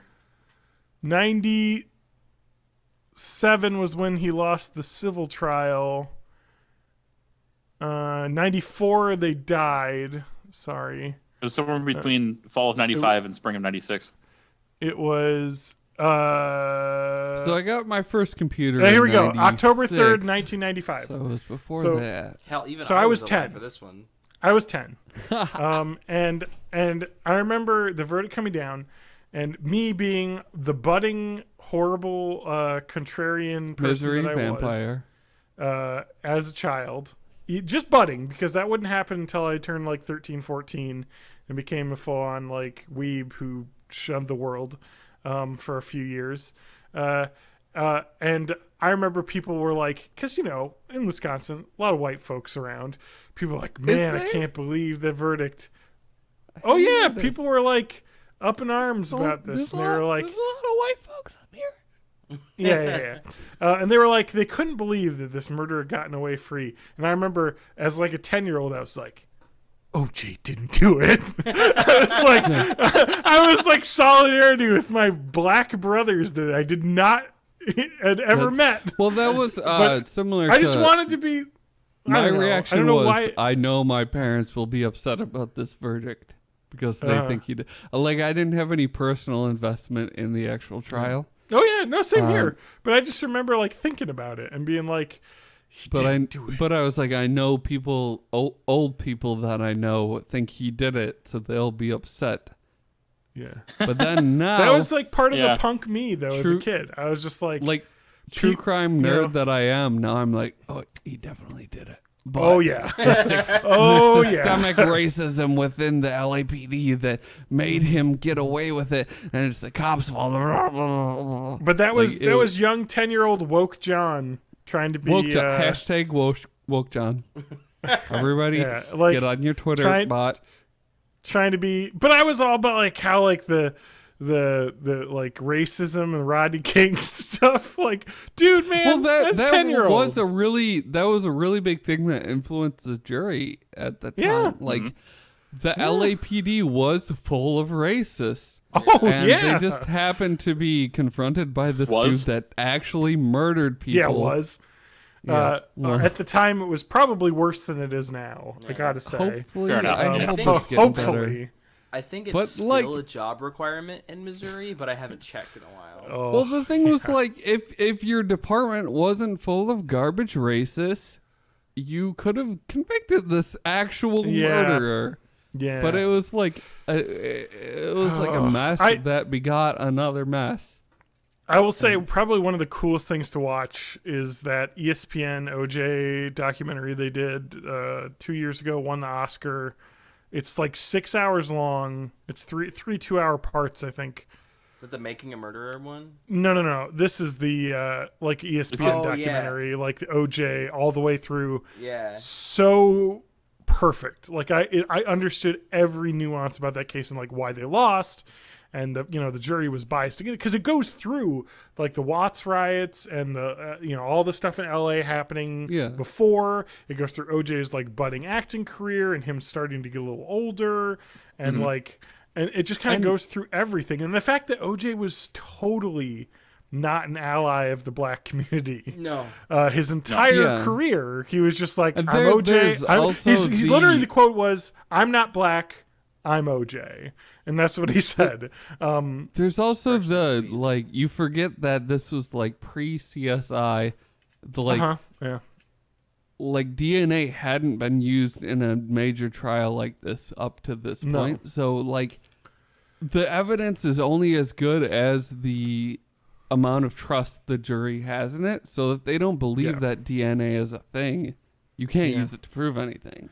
I think OJ in like 2000 2001 did or was going to sell a book called If I Did It. Yeah. And like he did an interview that was never released until like I think a few months ago actually. Yeah, it was very recent. Yeah, where he was like getting interviewed but giving his answers as if he had done it. So he was saying like in the first person, and like the shit he'd say is like, yeah, she was just dead on the floor, like just like it was kind of gross to listen to the bits of it that I listened to because it's like, you did do it, and what you're doing right now is talking about how you actually killed a person that was also your wife. And that's gross. Yeah.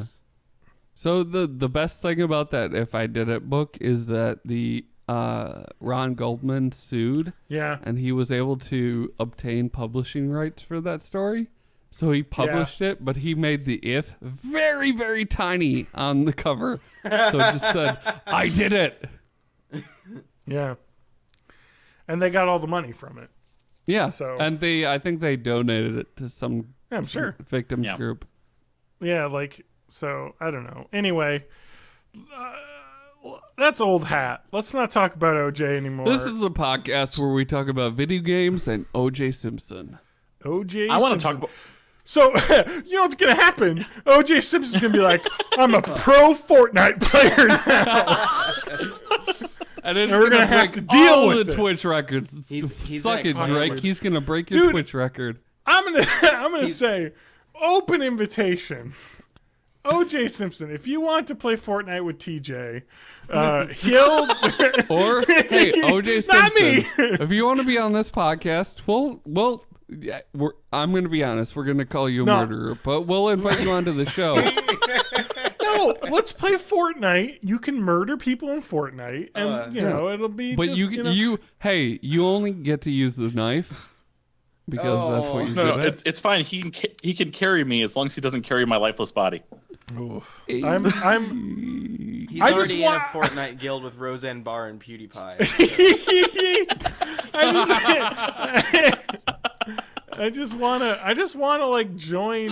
I just want that to happen.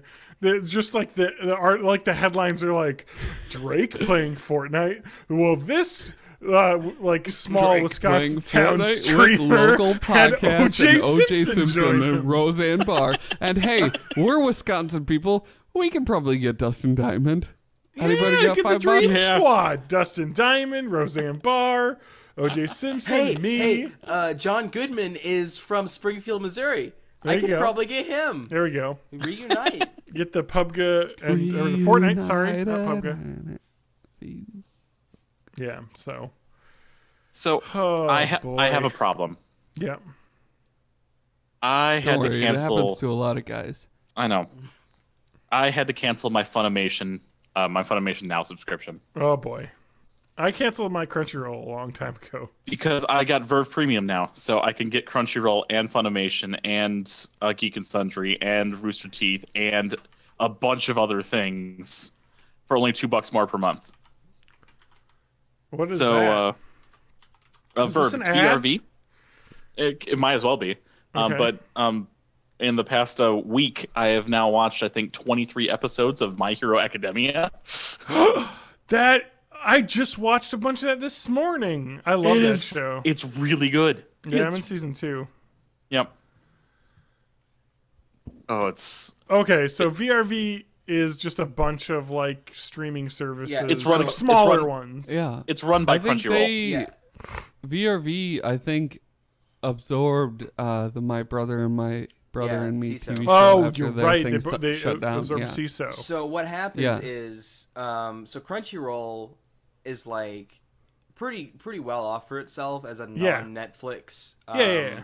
streaming service. But then like all these other places, like let's try and do the streaming service thing, and they fuck it up real bad. And when Yeah. they're going under, Verve rolls up, which is literally just Crunchyroll, DBA, Verve, pretty much. Yeah. And they're like, hey, you sucked at it. We'll just buy you, and then you can Hey, be part of our family. And You're so they just keep you're growing going out of their- business there. You got some They're stuff. basically Can I have the it? Disney of the streaming content world. I mean, Where Funimation's still independent. They're just partnering in there, right?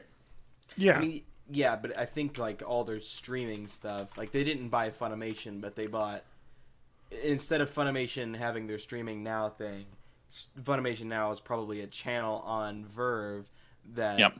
that Verve technically moderates, but it's just licensed. Like the name Funimation is licensed. So I could and just watch. they I could just stuff. stream Dragon Ball Z on Funimation. Yeah. I've been buying these Blu-rays, You can watch Shutter Well- on VRV too. You can get but your I've free been trial. I've been watching the You can Blu-rays watch of. Better Watch Out for your Christmas. The thing I and just fun. started watching that I hadn't watched yet was Fully Cooley. I started Fuck watching yeah, that one too. That's my favorite anime. It's like one of the Yes! only animes that I like. Yes, that is one of my favorite animes as well. It's absurdist, Yeah, and I love it. I like it. I like those too because I want to fit in. No, it's fine. Matt, you and I can watch Chobits, which is one of my favorite ones from No. way back when. I love Chobits. I started watching it again. I basically hate all anime, but I have that thing. Furikuri. I have that thing for robots. Goody. And so anime. So my other anime that I like, and this is kind of on the edge for me because I don't like things with a lot of episodes in them. And anime is definitely not the thing for me because of that, because they all run in the hundreds and hundreds of episodes. There's an anime called Eureka 7, and it's spelled like Eureka 7. And they have giant like Gundam robots, but their mode of transport is they surf on the air, and they have some like fake physics thing, and it's like, oh yeah, you just surf because there's no oceans on this planet, because that's a thing, I guess. And there's a storyline, and I never pay attention to it. I just basically skipped through the episodes because they had some pretty sick like robot fights in it, and it was pretty cool. But Fooly Cooley, it was like 6 episodes of just every episode is some crazy bullshit happening, and then you get a cool ass robot fight, and that's my jam. That reminds me of another one you can get from the service. Is something that a friend I had down here in Mississippi, old man, big into anime.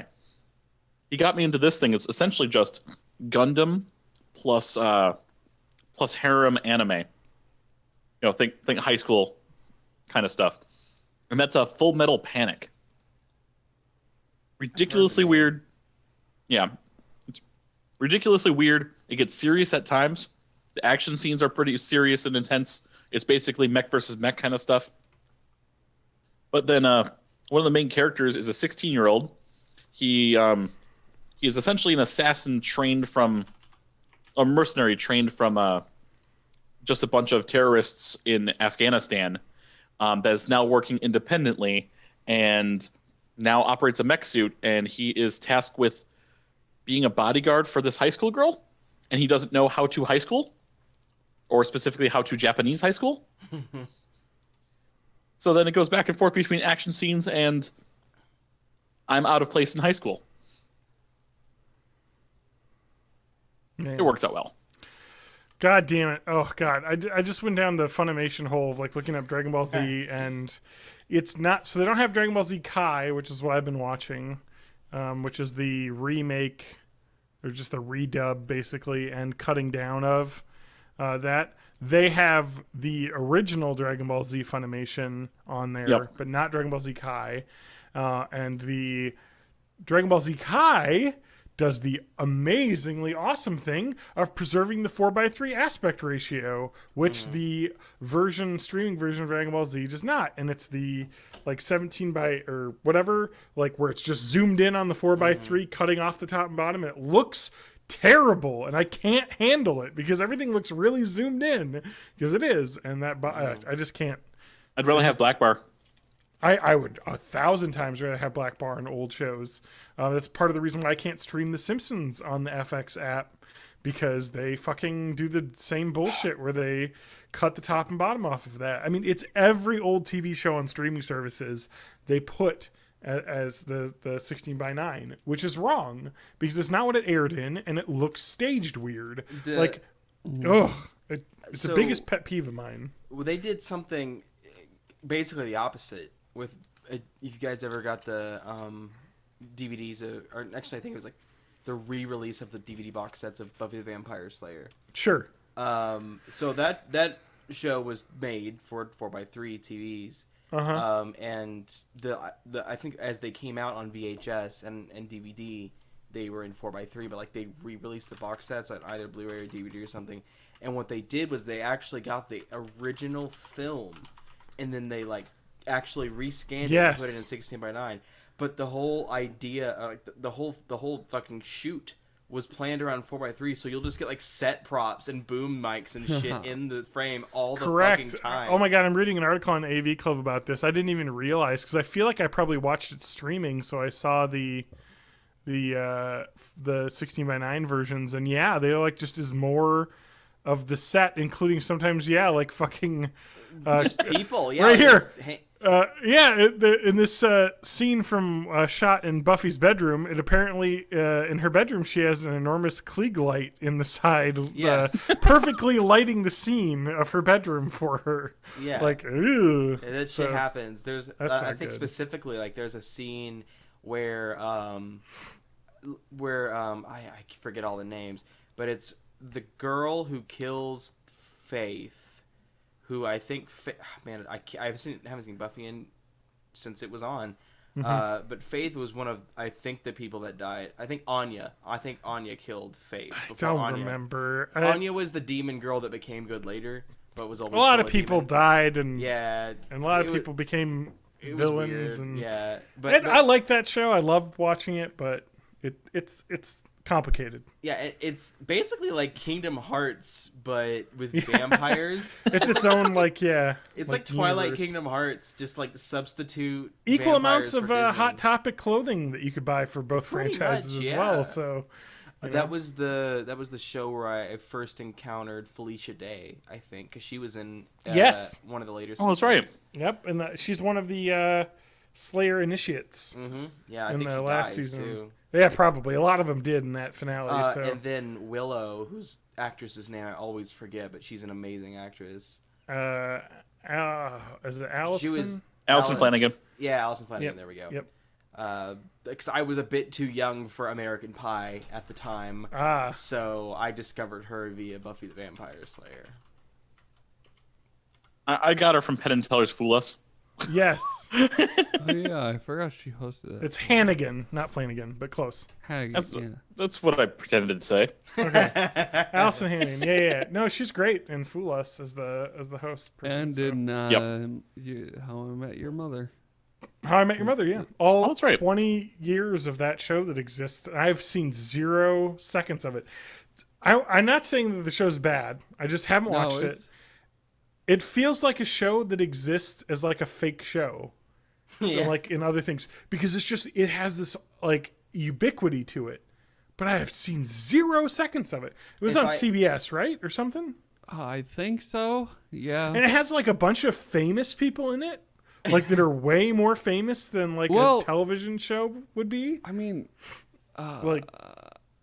That's how I feel about Dharma and Greg. Neil Patrick Harris. That's true. Like, I feel like Dharma and Greg is like the in-universe knockoff of Will and Grace. Of like, it's like when you're watching really Will is. and Grace, the inside of Will and Grace version of Will and Grace is Dharma and Greg. Yeah. Because like I know that show happened. Sometimes and it was I like confuse a hippie Dharma girl, and but- Greg with Daria, so we're all just pooping back and forth. I love Daria. Oh, do you want to know a sad Daria thing? Is that if you watch the Hold on, let me versions of start Daria on, like, let me Hulu? start the soundtrack for sad stuff. Oh. All right, so if you watch the Daria episodes on like I think they're on Hulu or something, but they have a lot of the licensed music taken out because they don't have the licenses for it anymore. And it's just kind of like, God damn it! Like why? What? That was the whole point, wasn't it? Like an MTV I believe show. That's part of it. Is MTV. I believe one of the worst parts about it is that the licensed music isn't on the DVDs either. Like it didn't even make it to the DVDs. So you have to I think the VHS versions, you can find rips online. I actually have rips of this show, and I want to say this right now. Okay. I am not a fucking person who likes to pirate shit. I don't do that. But you need to fucking have the fucking originals for me, or I'm gonna fucking find them. I bought the fucking DVDs. He's gonna rape and pillage all of those DVDs. I bought the DVDs, and I was like, oh, this isn't the show I remember watching because you fucking changed things. You goddamn monster people. And so now I just... Fuck you, and you're not foreseeing the internet, you dicks. No, it's just... I'm all for media preservation, and it's fucking ridiculous. And this just kind of goes back to me and Mystery Science Theater 3000. It used to be really hard to find old episodes. Since then, they've gotten a lot of the licenses for some of the movies and stuff. Still some that they don't have. And the Internet Archive archive.org did an awesome job saving VHS rips that people had made copies and then removing them as the DVD versions became available because that's the right thing to do. And as I did as well, because I wanted higher quality versions anyway, because I bought basically all the DVDs, that they put out, except for the ones that they put 20 of them out and now they cost $70. But anyway, be good to your consumers, companies. Stop fucking with aspect ratios and things. And I've read, this is actually a thing with movies as well. I didn't even think about this, but movies typically aren't shot at 16:9. They're shot at the even like thinner aspect ratio. So like if you watch a Blu-ray of a movie, you'll have the bars. If you watch a Hulu version of the movie, sometimes they won't have the bars, and it'll be cropped for 16:9. And I didn't even realize this until recently. And I was, it's, or like if you watch a movie on Amazon Prime versus renting the Amazon version, you'll get the Prime version, which is the 16:9 cut version, versus the full cinema like scaled version, which it's fucking goddamn it. So I just realized I need to buy every movie now rather than watch them, because I just and the streaming services are for, hey, let's put on a movie and have some fun. But if it's like a real movie that I really want to watch, like a good movie, I'm gonna have to buy the fucking Blu-ray, which is bums me out because it bugs me too much. You just go to Redbox and rip it. That's true.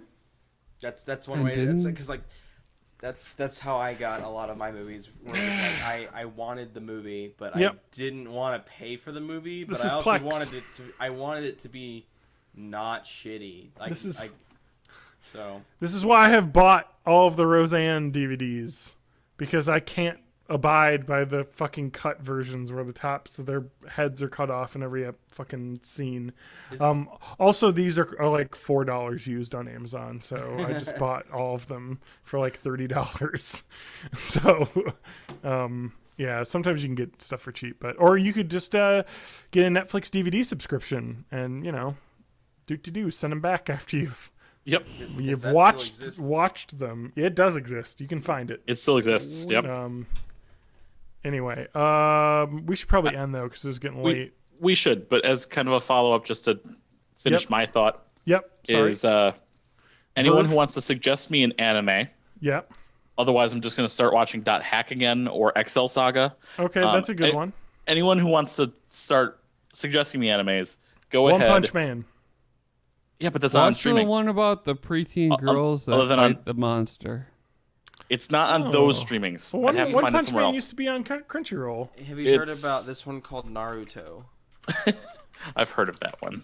I've seen almost every episode of Naruto. Go to bornintheeighties.net, click on the Discord link, and just throw something in the Bytecast discussions. Just suggest me an anime. One Punch Man's on Hulu. That's it. I don't have Hulu. Well, there you go. You could. I'll do a trial and then be done. There you go. There's actually not much of that show, so it's 12 episodes. So yeah. I've heard it only takes him one punch. It goes very quickly. All right, let me look through the Crunchyroll list and give me my my quick recommend for you here.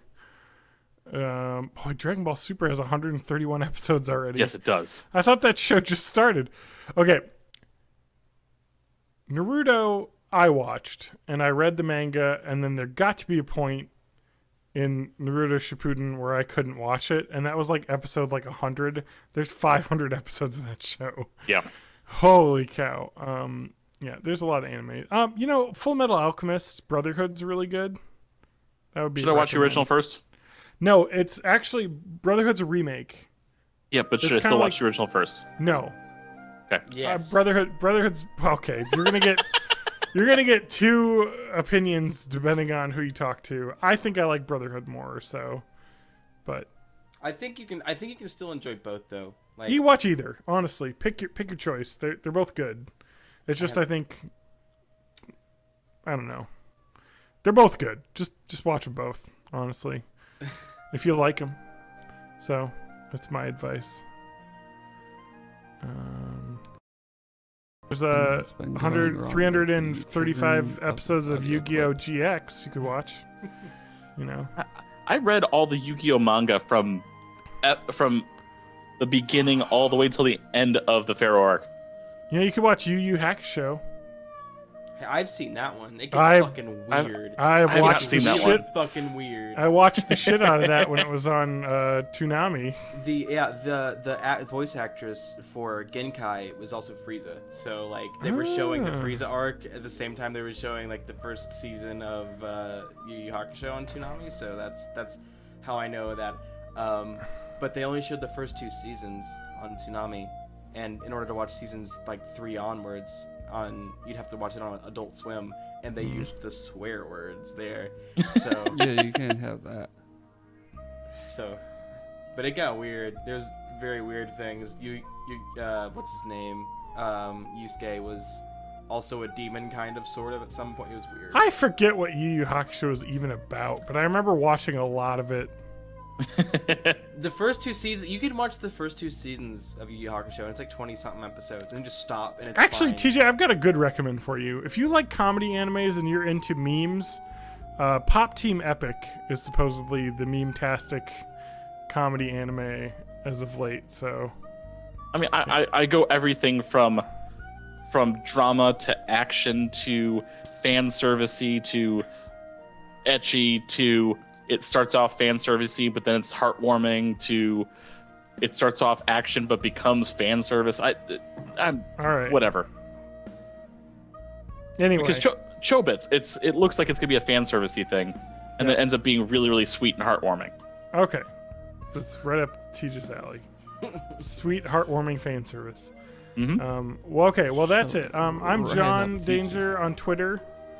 The website's borninthe80s.net. All right, Matt, kick it to you. I'm Matt Haig Music on Twitter. The website's borninthe80s.net. TJ? Yeah. I am at mayofmay84 on Twitter, and I will weirdly try to attempt to stream while I'm on vacation at twitch.tv/mayofmay. And the Yay. website is borninthe80s.net. Join our Discord. And if you got a buck, Patreon. If you have a buck. Yeah, or if That's you have right. like $100, that also Patreon. No limits. And I'm Spanky Works on the internet, but don't call me Spanky Works. Just Spanky Works. You might see me on a stream with TJ discussing the in-depth and valid lore of Kingdom Hearts in the near future. Mm-hmm. All right. Any final words? We're done, right? Yeah. Any word on if Tim Allen has started playing Fortnite yet? Oh, God. Damn it. He'll be the Bye-bye, next everyone. one. He will. He's on the B team. He will.